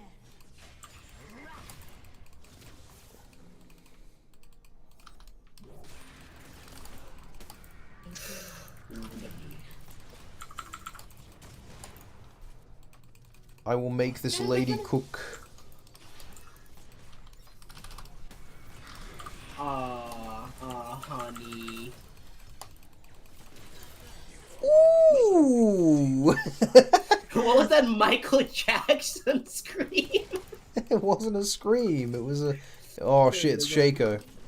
Fuck out of here, Shaco. Go away. It him. Chat, that was for you. That first kill of the game, that was for you. Velkos said well played, I think. Oh my god, dude, can you miss? Oh, I'll try. Oh, I thought that was enough. Oh, she used her ability. Worth. I wonder if I can cue her out of backing. Nah, she's gone. She's gone. Alright, we just fast push this, get it under tower, get some plates. Yep. Even if she stuns me, she don't really got a. She cancelled her auto! Damn, she hurt a bit more than I thought she would. Oh yeah, Leona burns you. She has the concentrated power of the sun in a hug. Ah, you weren't in range. I was gonna try and get you one off of my thing. Oh, sorry. I always get nervous whenever chat stops speaking because I'm like, has my thing frozen or...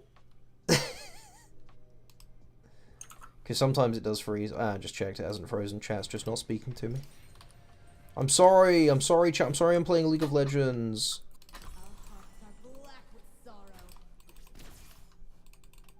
But you gotta admit, I'm kinda cooking though. Like, we're 4-0 already, like, goddamn. It's a good game. We didn't get bad people. There's no slurs in the chat yet. Oh, I can change that for you, babe. No.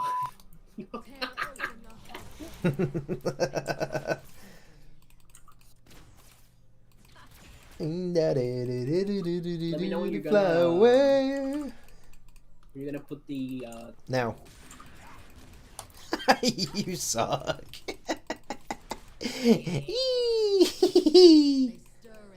mean. Let me know when your Q's back up. My Q or my W? Well, you're the one that roots. Go. Holy, how did that not hit? She got that sig. She got that sag. She got that sig, she got that sag, if you know what I mean. Saggy titties. Hey. Yo, cook the Leona. Yeah, there's a Shaco here. It came to say peekaboo. Shake own this dick. I'm doing it again.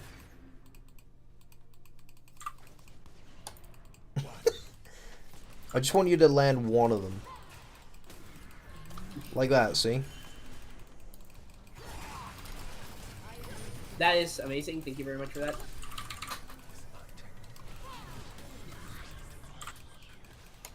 Yeah, you keep her there so she can't get me. I must back. I back. I back. Please leak the crack.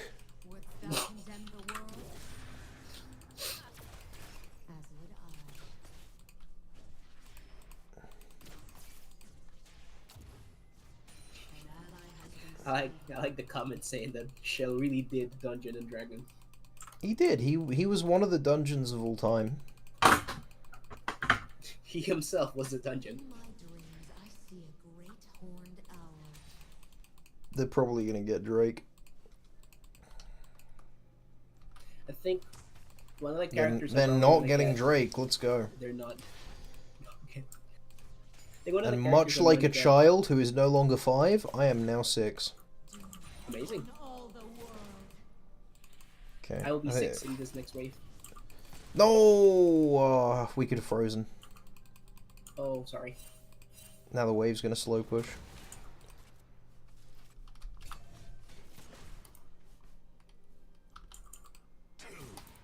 Alright, let's do that. Oh man, how do you miss? She walks in a straight line, and I don't expect her to do so. Don't for that.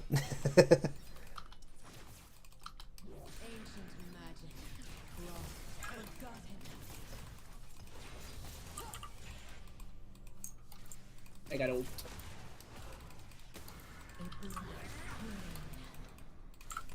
So why didn't you use it? we had her stuck there for 1 billion years. Use what? The W? You're old. I keep landing Oh. these perfect cues. It's because Leon. I feel that Leona is just going to. Get I it have Black Shield. Understood. I now don't really have much mana, so Our opportunity to push them out of lane is kind of gone. The gods await. Understood. Okay, I got more mana now. You know what?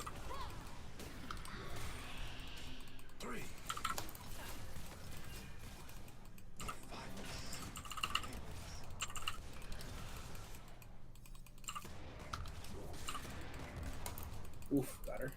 Yeah, we get the wave. I am the witch queen. I am the king.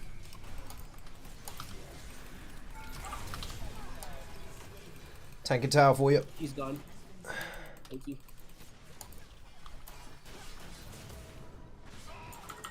That was unfortunate. I'm gonna get a pink word.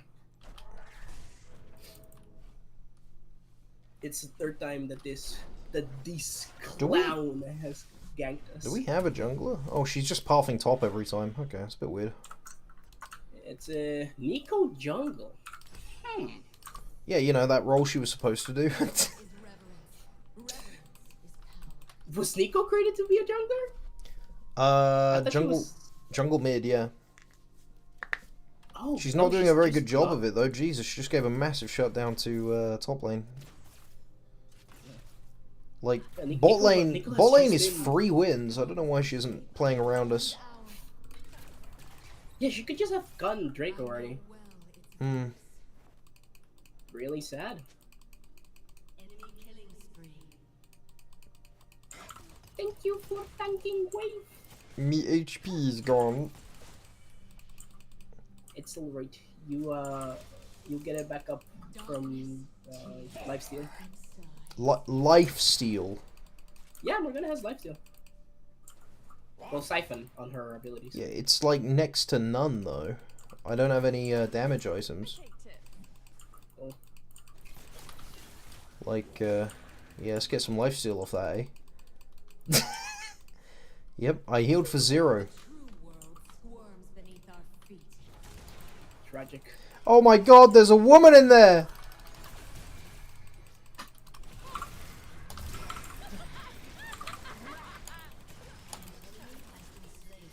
Ain't no way I'm living that, what the hell? Ah, this fucking jungler sheep. Hatred.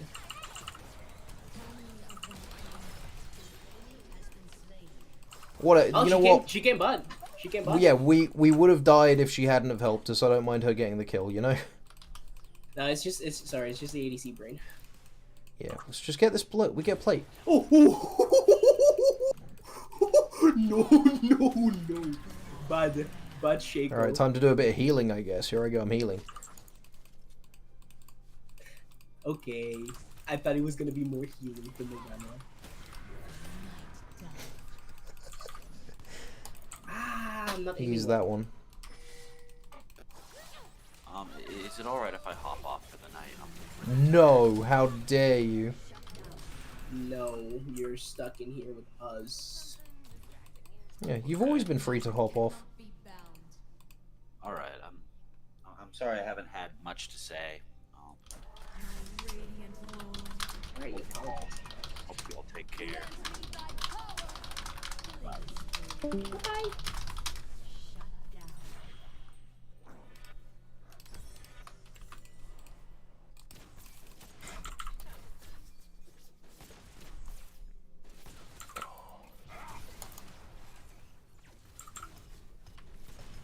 Oh, it's rough that she's got a level advantage. Elder one. Okay, she no longer has a level advantage. We in this. We win this.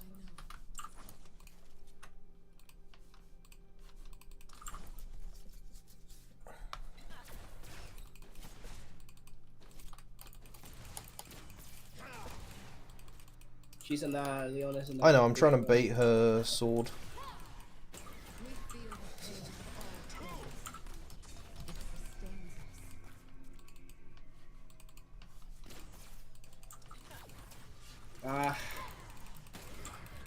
It sustains us. Yeah, that Shaco really loves coming here. Hmm. Like, I want to go put a trap down to have like a guard. A blanket of darkness follows me. I don't know why I feel he's still here.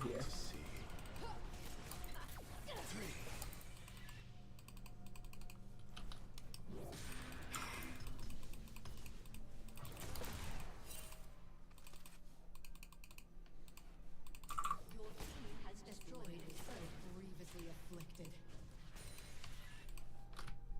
That Drake is still there.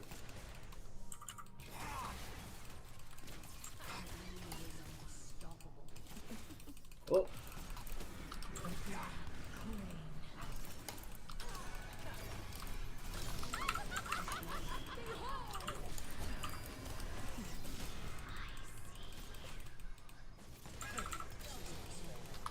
lovely. Oh, it's good. Oh, she's here. She's here. She's here. She's here. No, we gotta get out together. I'm not leaving you. Scare the child with a shotgun.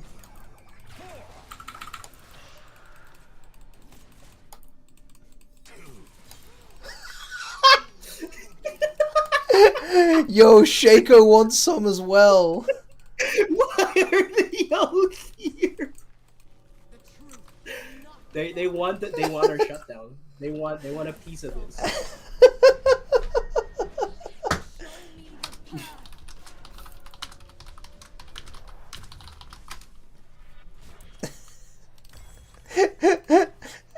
$100 bot at least.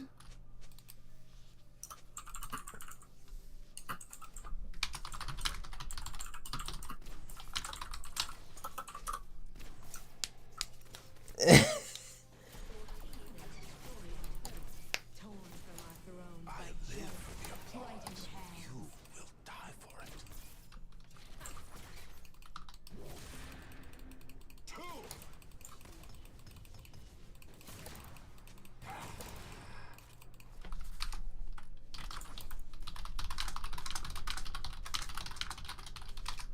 Evil is merely a word.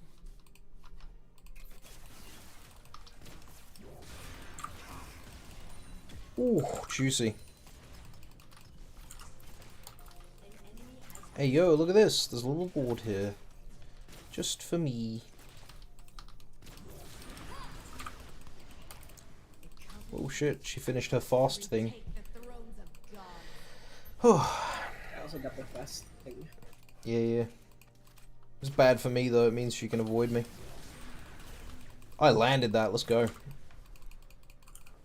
Get tick damaged.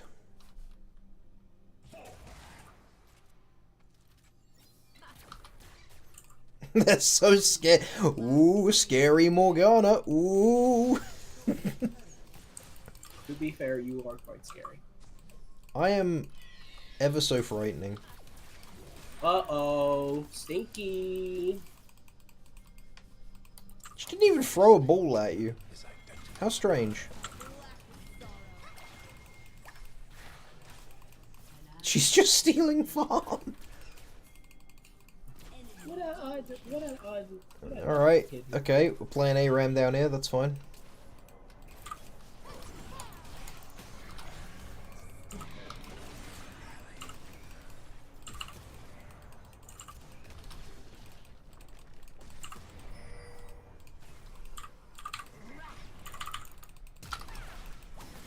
Silence.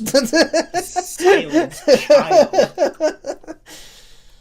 I shouldn't have, I shouldn't have flashed for it, but like, I'm so glad I did.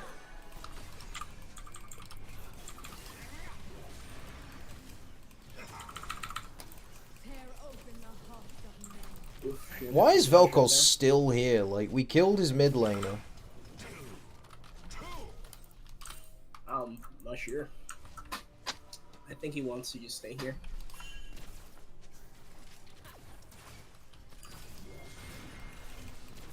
They sow in the dark land. Oh my god.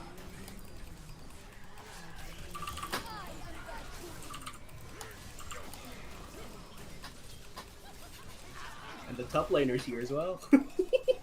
they know we're the only lane that's doing well though. That's probably it.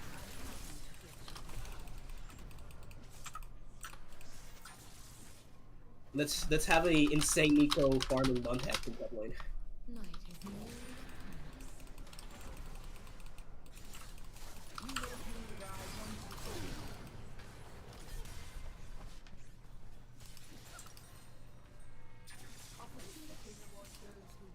Ugh. However, killing me once is not gonna save them from the fact that I'm going to one-shot them late game. No tanks here, only one. She's quite dangerous, however. It's coming up.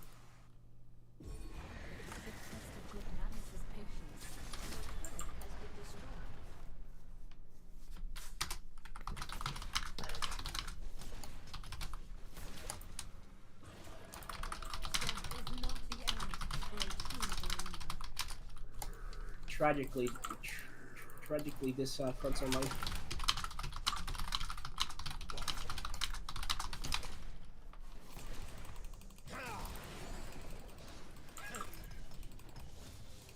the gods whisper of betrayal by those who devour the sun.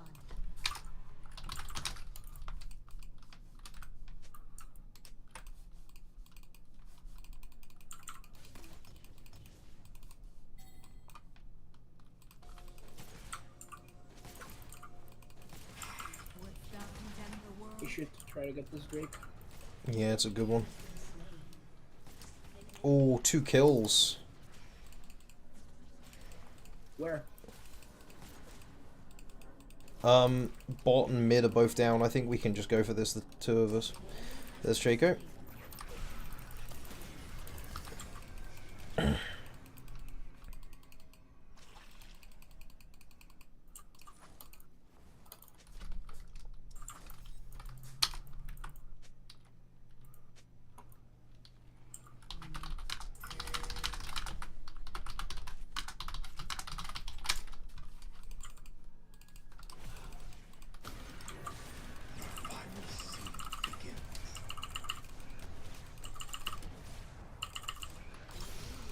Get fucked.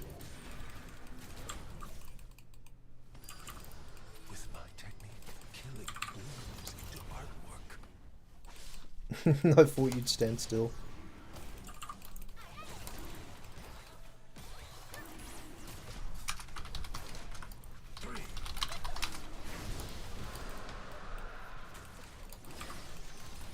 Oh, got her. Oh, let's go. I'm coded. Let's leave. We gotta leave. Thank you, Garen. Thank you, Garen. I love you, Garen. Come here, give me a smooch. I'll kiss you violently.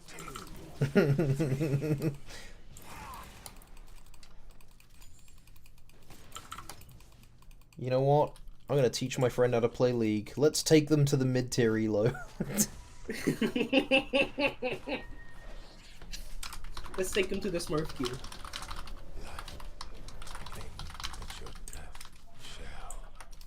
I was taught with bots when I play with friends. We just kept playing bot games until I was confident. Yeah, same. It took me a really long time to want to go and like play with other human beings. Same thing with Deadlock as well.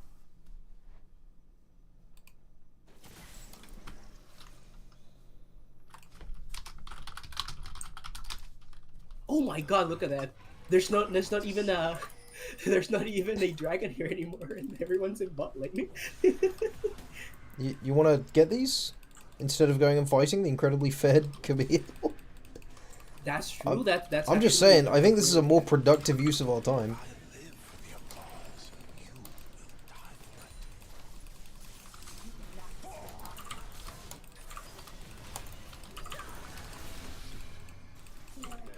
Oh, her movement is good.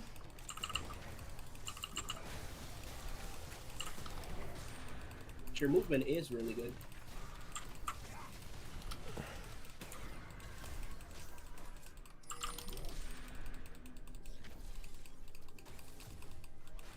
His geometry is not good. She's still lurking around here, so I'm gonna have to go back.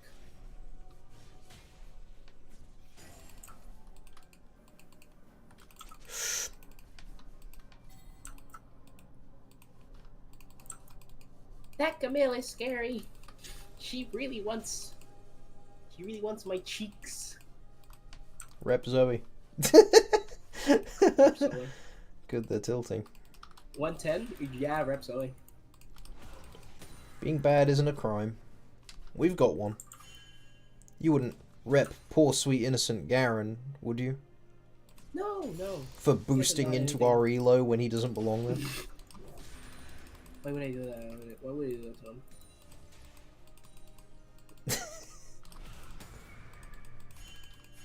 Alright. That He's should just be a that baby. tower destroyed. Ooh, Camille jump scare. That's probably not going to get it.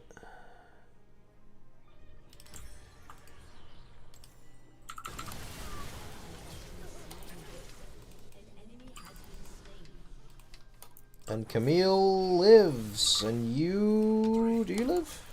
You live.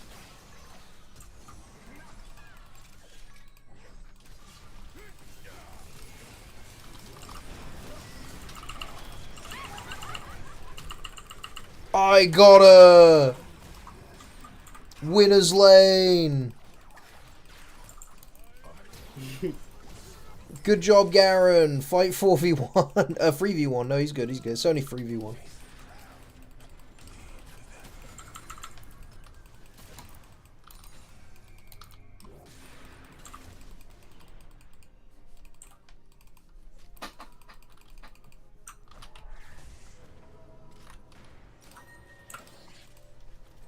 You got Camille? I got Camille, yeah. That's great. That's My ult popped her like a little grape. Try to get some damage off, but the Shaco was pressuring me. Yeah, that's what he wants to do. If he can't outright kill you, he just wants to bully you out the fight. Oh, there he goes.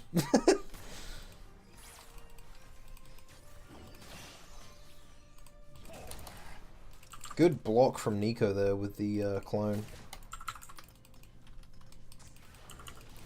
One of the things I love about Nico, how versatile her clone is. It seems like a, kind of useless ability, but it has so much things to do with it.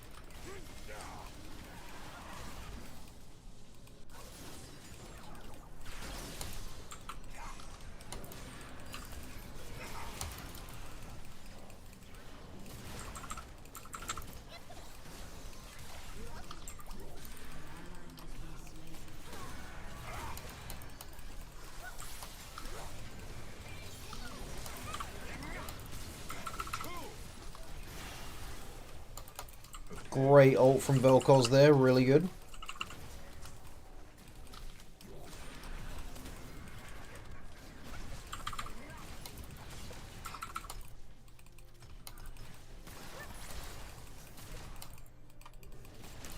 That is a clone.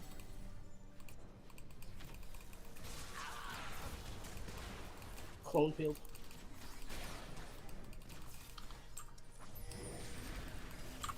Clone pilled, clone maxing.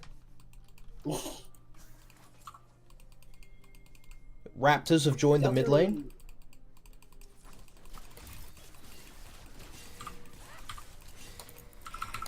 Your Camille's coming for you, dude. Look out. Shake the kill steal.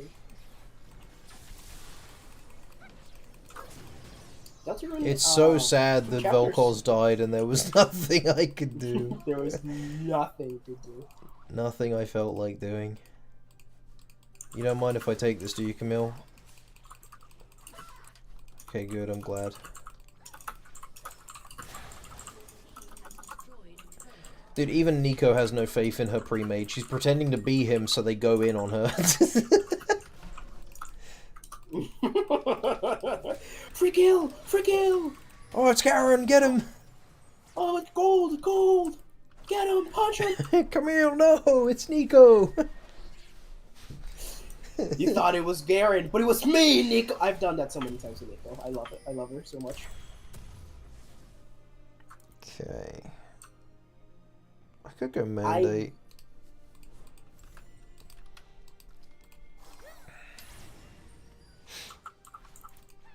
Does no one have a ward? Yo! Oh, let's go! Oh!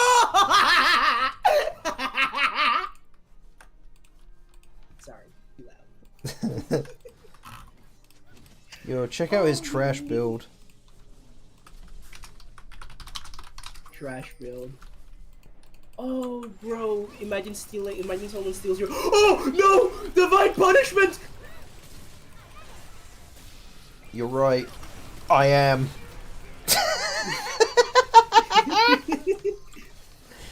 Welcome to the no leg zone.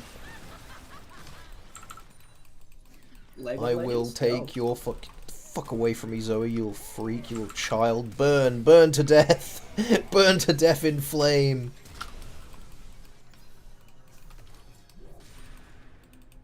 Durham, imagine the humiliation of stealing a Drake right in front of your nose and then killing you. Imagine the humiliation of getting like 6-second CC chained by a Morgana when you're a fed Camille. With like your wall dashes and your invulnerability frames. What are you gonna do? What are you gonna do? Just stand What are there. you gonna Stand there do? while you Move? What are you gonna do? Have Dodge? functional legs? Dodge? With this hitbox? Should have dodged the whole game, brother. I used to remember you can see like people's usernames before like queuing in. So there were people you just knew that you had to dodge the game.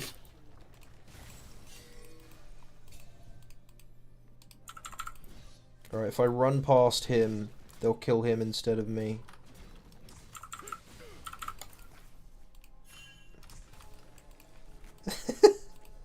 Nah, don't go in. It's not worth it.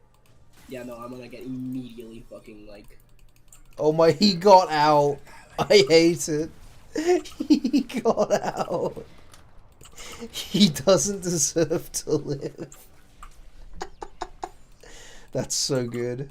Honestly, I'm happy for him.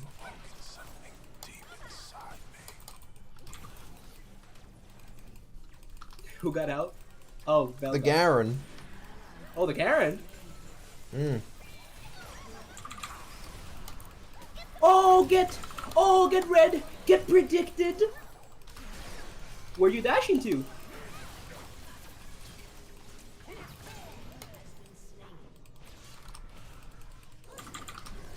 What's going on, little boy? Thank you, my hero.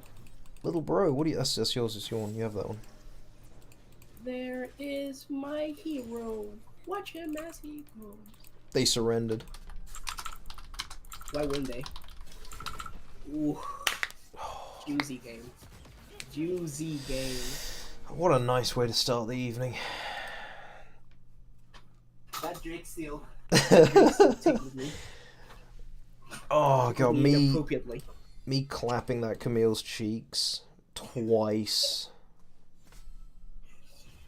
You reminded her she has no legs. She has scissors for legs, but no legs. I hacked her leggies and I turned them off. We all outdamaged Garen. Oh no! Look at Misfortune's damage. It was under half of yours. That's rough. Oh. It's you know it's just the elo gap. It's just she had no chance. She was in Garen's elo. She wasn't guaranteed. I really like how the viewership nearly halved when we started playing League of Legends. Like people were like, "Ugh, brother, ugh." Time to dip. Time to go. The hell out of here. Nah. Miss me with that. And that, I respect it. Y'all gotta stay the hell away from this game.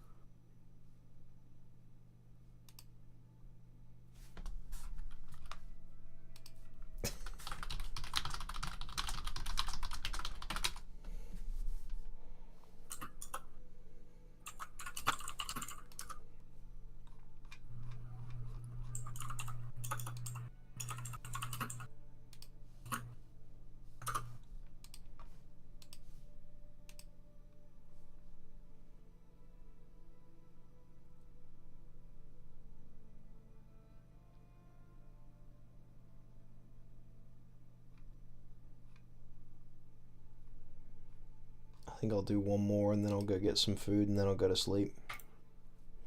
Okay. I'll probably do the same, but instead of the sleeping part, I take a bath. Why don't you take a bath and then sleep with me? Okay. Yes.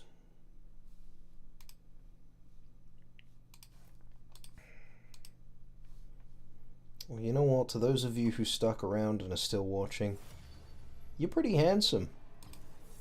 The ones who left, they're the ugly ones, but I know that the handsome ones, they stuck around.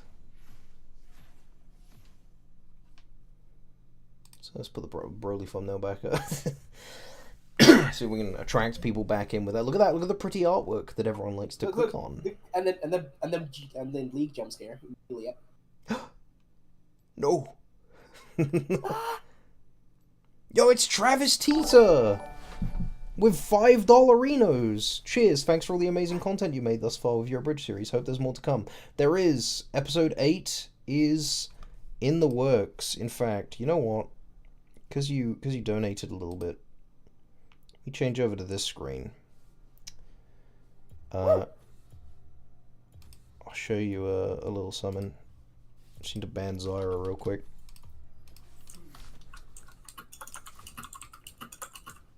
If we go to this, let's go back a bit. So obviously there's no sound effects in this yet, but let's have a little preview. So, who's first? Anyone?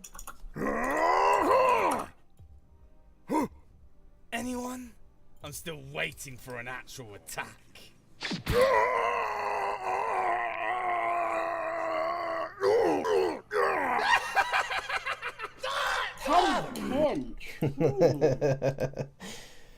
Oh, that's good fun.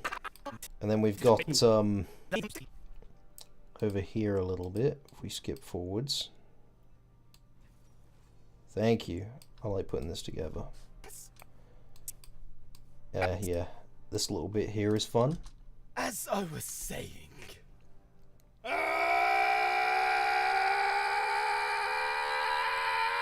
Trickfire Rage, everybody. Trickfire Rage with the screams.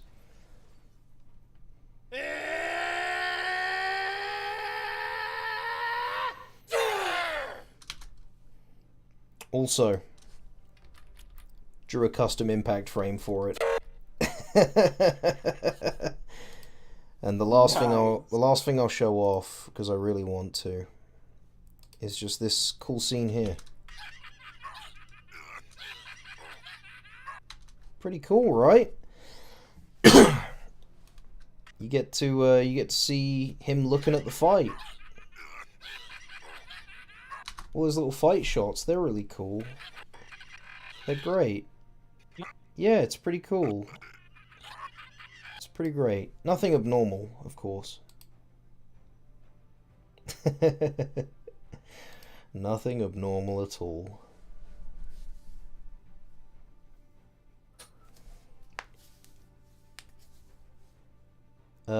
Looks and sounds so good already. Can't wait to see it built out. I'm sure it'll be another banger. Thick Omni Man, what are you talking about? I didn't see that.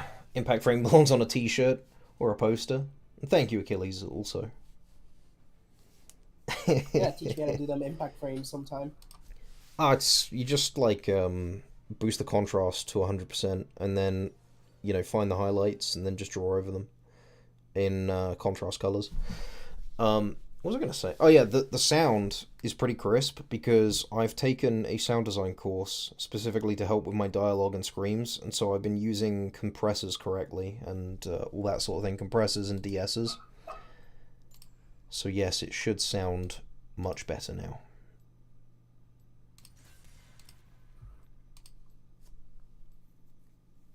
But yeah, thank you, Travis Teaser.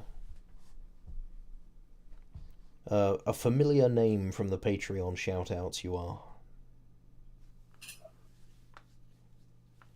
As is Achilles, of course. That's all good.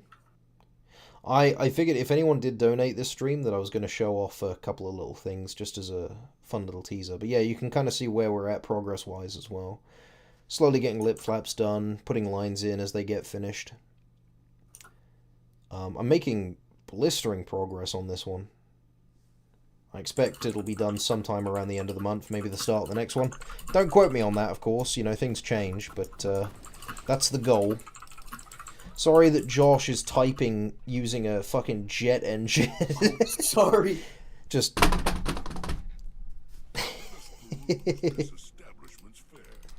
Tom Kench, the big frog. Catfish. Please type louder. Okay, I like my my really noisy or loud keyboard. Yeah, I like mine too. Mine is really loud. It's just my mic also Your mic likes picks it my up. keyboard. Quality takes time, and you guys are producing quality. We're trying our best. I'm always trying to learn new things and improve. Honestly, episode 7, going back from episode 7 to the first scene of Broly is night and day to me. I'm very proud of myself and everyone else I get to work with. You've improved exponentially. Well, that's the goal, isn't it? Don't want to stay static.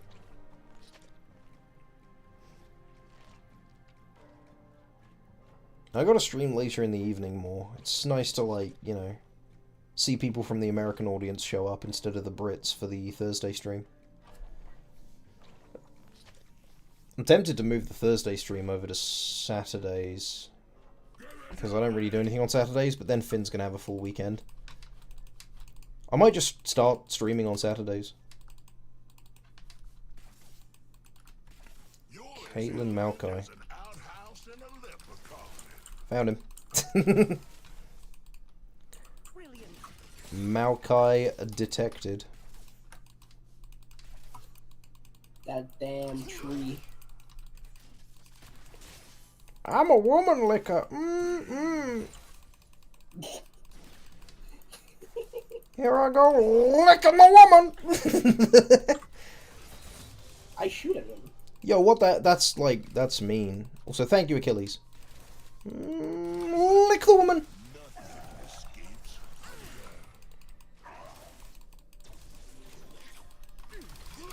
It cannot be. Was I mistaken to lick the woman? No! I thought I'd flash first. Brother's going to jail after this one? Look, she consented by joining the lobby. You know, once you see a Tamkench, you know you're getting... Yeah, also, I'm playing a literal demon who kills people and eats their soul, and you're like, oh no, can't lick a woman, that's the worst thing to do. I didn't even lick her on an erogenous zone, I just kind of smashed my tongue into her forehead. Yo, what the hell, you're killing her! Yeah, so I lick the woman, it's like, oh dude, oh, cross the line. He shoots her with 1,000 arrows! It's like, oh, well, you know, don't kink shame.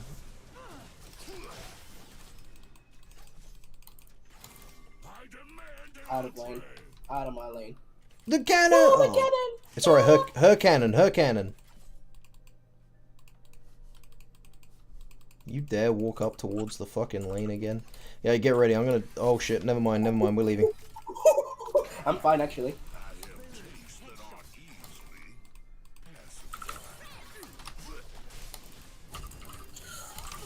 Get fucked! No! I might... I thought I could get my tongue off! It's okay. This one's gonna be a little bit of an uphill battle, but we'll win. We'll win. At the end, we are the good guys. You just occasionally like women, which, you know... No, it's perfect. I got you back into... good guys. I got you back into LOL. No, get rid of that. Don't do that, Achilles. No. Don't do it.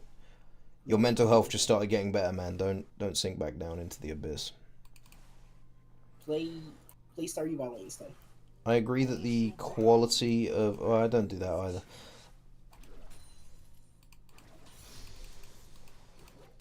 No Stardew Valley? Nah, cringe. I agree that the quality's gone up with each episode. Are you planning to make content as a career long term, maybe land a position similar to the fellow that made the Legend a Dragon Ball tale? I have no idea what he is doing. Actually, I kind of thought that was a one-off thing, and then he's gone. I didn't know he did anything else. Sorry, I stole that. My plan is to finish Dragon Ball Super Abridged and then see what happens, you know? I'd like to be able to transition it into more of like a content creation career. Kind of like, you know, Oni went from like making animations and now he does Let's Plays. Because the people that actually bother to watch any of my Let's Play stuff, or, you know, the Kingdom Hearts video, they all really like it. It's just getting people to give it a chance. But if I could do that, yeah, 100%, I'd love to. We can't fight. You're gonna die, I'm sorry.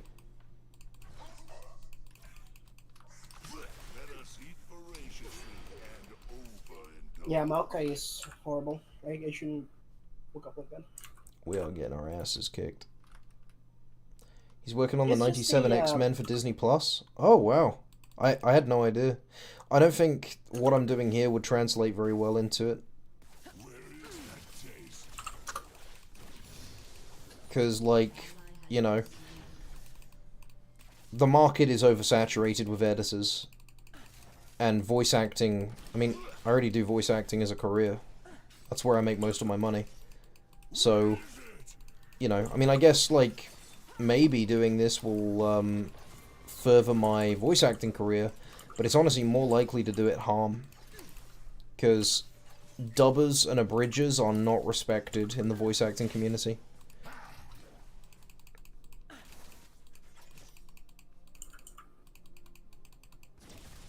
Man, they really can't just walk up and bully us now, damn. Yeah, we gotta wait for like 8 hours or something. I didn't know you made money as a voice actor. That's definitely relevant. Yeah, I've been in a few anime in the past. Like Overlord. And I was in one of the Dragon Age games and a couple other little things. Just mostly small extra roles. I also do a lot of commercials in the UK and in Spain. I tend to do translations for, you know, famous characters that I impersonate. Like, you know, Winnie the Pooh in Spanish is usually me.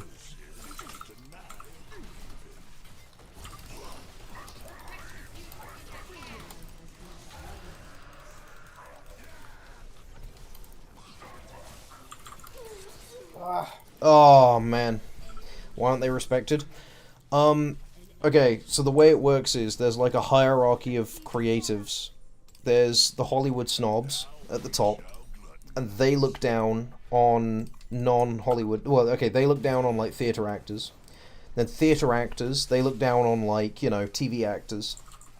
TV actors look down on voice actors. And voice actors look down on unofficial voice actors. And then unofficial voice actors look down on anyone that has less subscribers than them. And that's kind of the marketplace sort of thing. It is a really mean system, but that's creatives for you. The problem is that it's so incredibly competitive.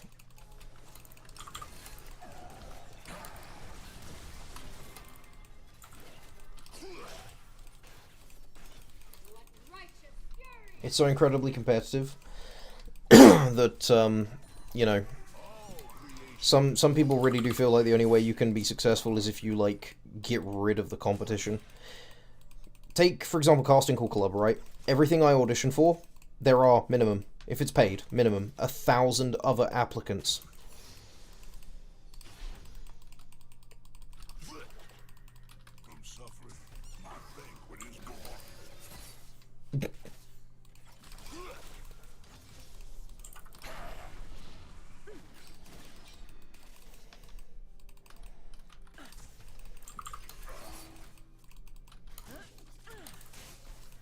Ooh, ouchie. Going up against 1,000 other people every time you're trying to make some money sounds insane.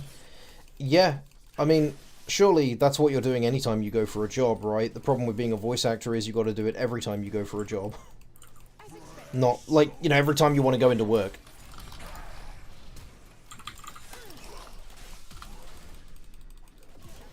I just wanted her dead, I'm sorry.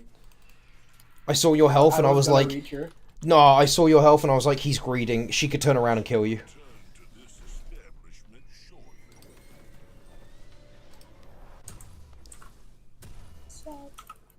I'm sorry, dude. This game's already kind of fucked, okay? Like, we just gotta make do with whatever we can get.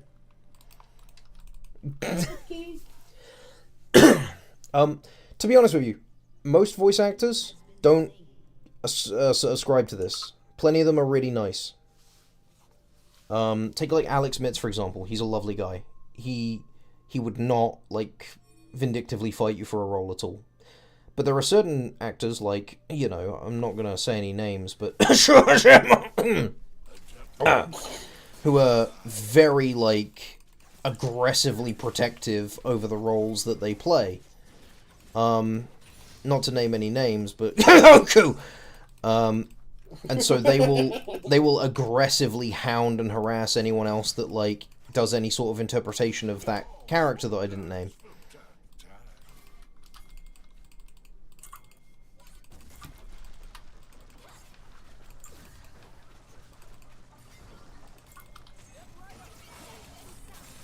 Use your ult, use your ult, use your ult, use your ult. I don't have it. No, I was talking about him.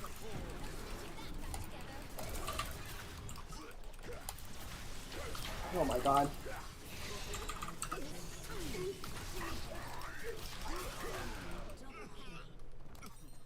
I was talking to Echo. I wanted him to use his ult so he could get back to me.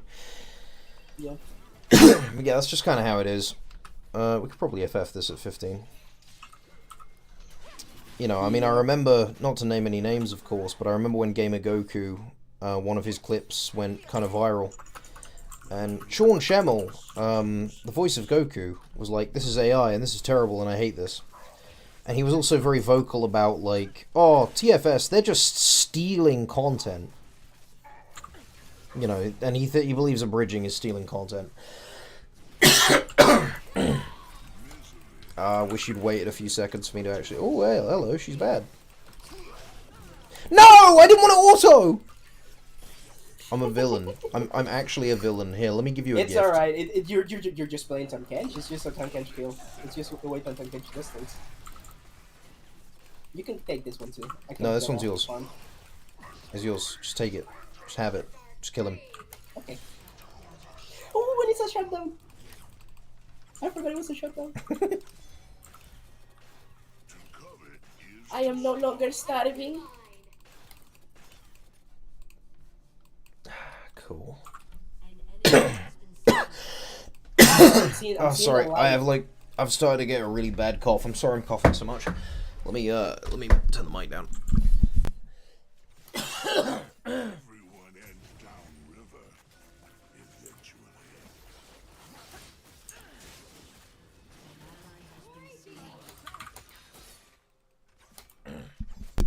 Okay, I think I cleared my throat. But yeah, no, so, you know, he said all the... Shit. No true hunger can be abated. God. Sorry.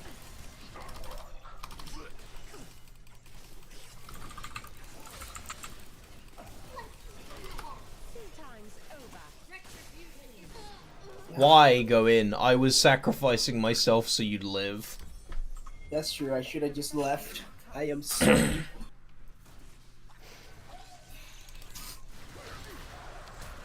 Ari, what are you doing?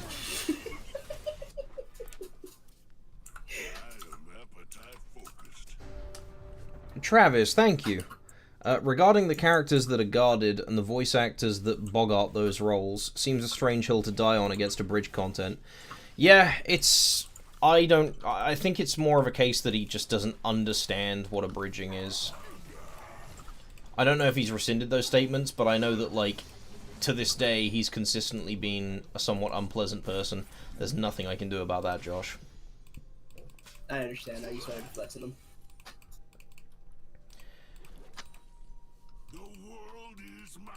Yeah, he has unfortunately been consistently unpleasant to fans and, you know, people who create content alike. And I count now, like, 4 different YouTubers that I respect that he's taken shots at. And every single time, well, at least for 2 of them, it's really painted how he doesn't understand what they do. Like, thinking Gamer Goku is AI, and thinking TFS is stealing content.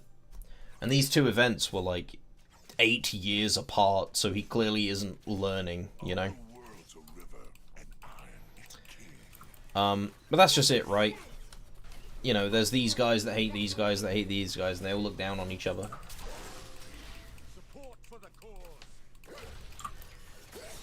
He stole me ultimate. Licky.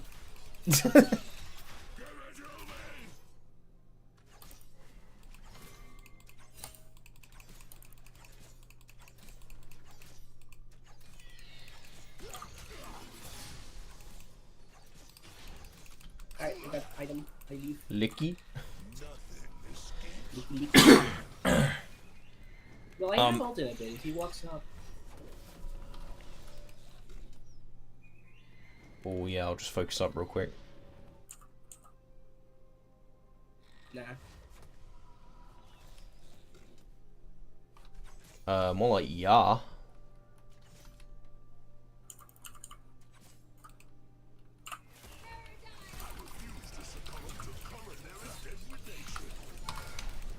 Nice. Come on, buddy. We're gonna go for a little walk.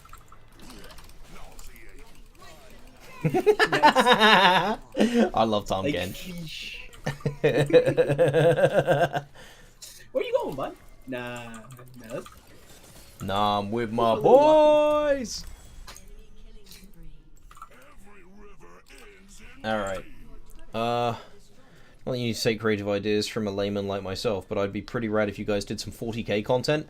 Dude, like, a couple of hours ago, I finished a session of Deathwatch that I was running. I ran a little mini campaign for my friends. Hang on, let me show you something. Okay. Brother, I'm trying to sneak around for the Emperor's duties, but the clap of my ass cheeks keeps alerting the Tyranids. You didn't miss it. No, it wasn't streamed or anything. Ari, come bot, please. I don't like Ash.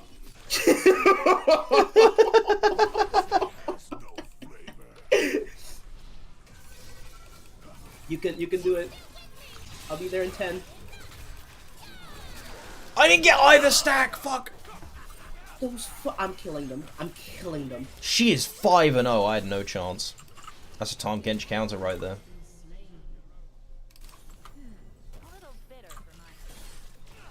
But yeah, just to answer the question from earlier about what my favorite roles have been. I really like voicing. Let's have a think. Honestly, Beerus from Dragon Ball Super Abridged. I like voicing Duncan in the I Hate Fairyland dub. You know, he's kind of got a cute voice. I really like it. He's all sweet and innocent. I don't know how I do this with my voice, by the way. This shit's crazy. What the fuck? It is. I like that a lot. Give me the stack, nerd. I know your voice could do that. It was honestly, when I auditioned for it, I was like, what am I going to do? And I was like, oh, let's just try a few things. Let's squeeze my esophagus and like really pump out a squeaky voice. I was like, hey, yo, I did it. Do you have a second stack yet? Come here. I want stacks. He does. Come back. Get him stack. There's another one there. Oh, man. Give me the stack. Come here. Oh, yeah. Alright, you need to stop.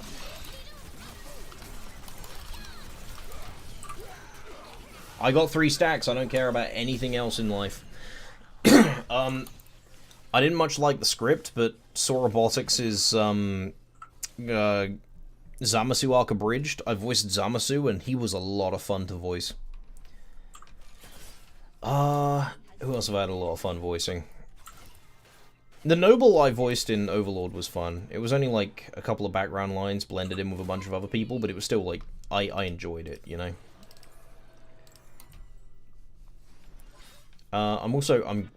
I don't know how much I can say about it, but I'm going to be voicing Cooler in a Chris Carrera impression. It's probably in October, and I'm really looking forward to it.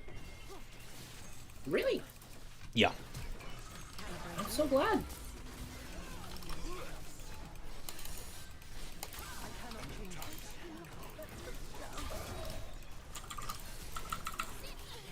Get fucked. Oh, I missed. Oh, the Ash is back!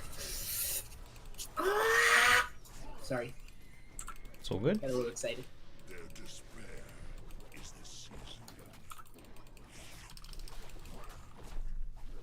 I've already seen Will win, and unfortunately, that's me.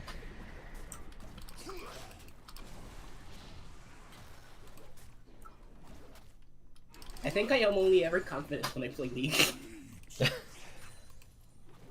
You just need to channel that energy into your D&D. That's true. I believe in you, though. I've always believed you can do, you know, confident character in D&D. Beerus' voice is dead on. Thank you. I'm a little bit higher pitched than Jason Douglas, and I lack some of his timbre. But I'm slowly working towards getting closer and closer. Oh, hang in there, I'm coming. Oh, he had echoes. Oh, what a piece of shit.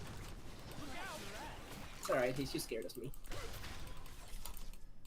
He is. Jesus, he's a level above you. Oh, that hurts. Oh, that hurts, and I have slowed as well. You traumatized them with that last one.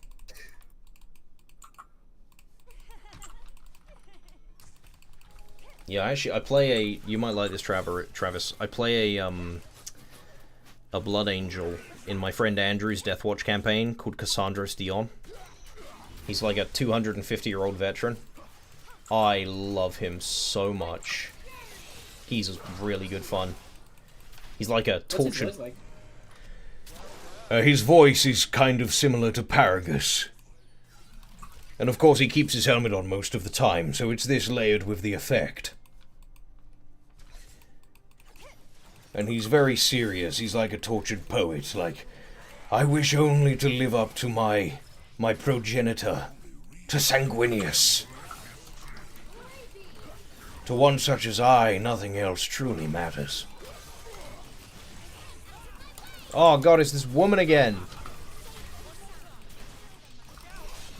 Let's get rid of him real quick. Just,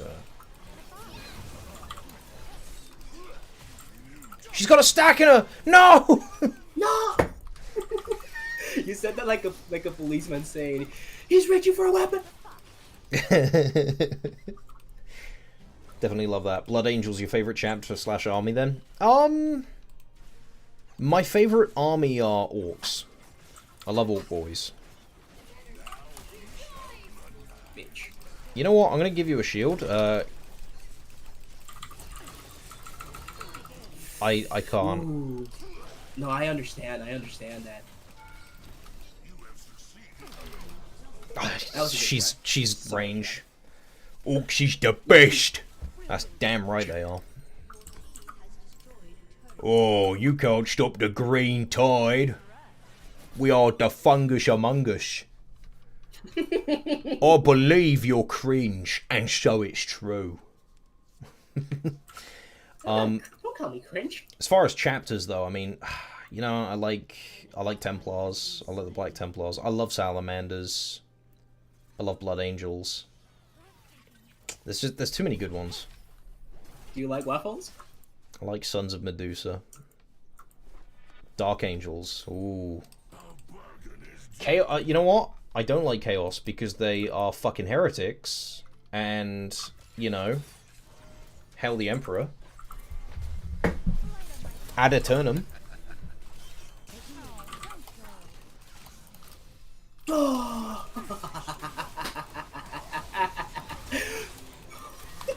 When will you learn that I'm inting for stacks? Never.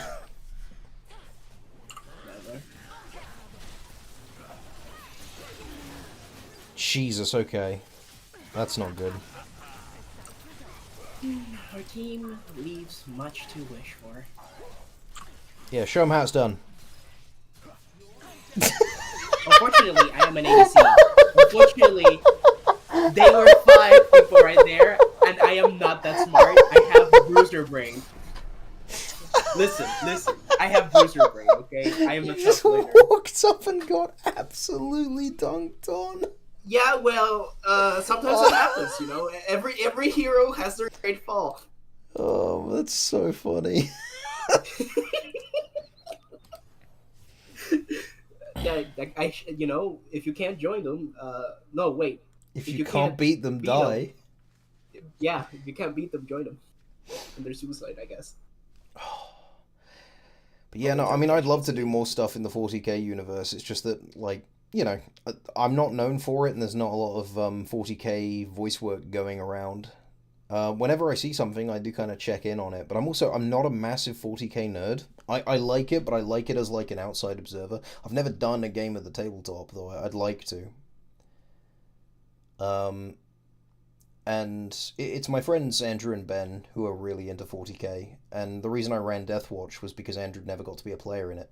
I've really enjoyed playing in it because, you know, me get to be Sanguinius fanboy, run around with Power Sword and cry about death of progenitor 10,000 fucking years ago. It's not 10,000, but you know what I mean. The old Horus heresy struck a deep chord with me. I obviously, you know, it was way before I was born, but like it's like it happened yesterday. I really like the setting as well.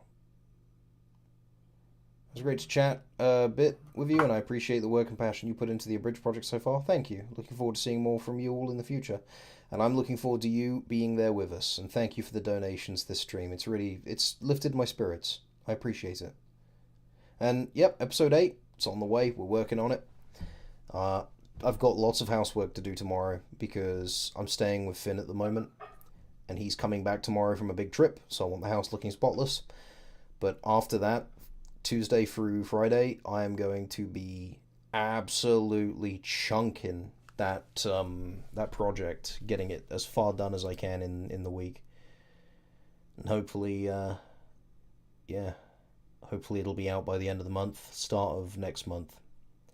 And then there's only episode 9 left, and when episode 9 is done, that's Resurrection F complete. And then on to Universe 6.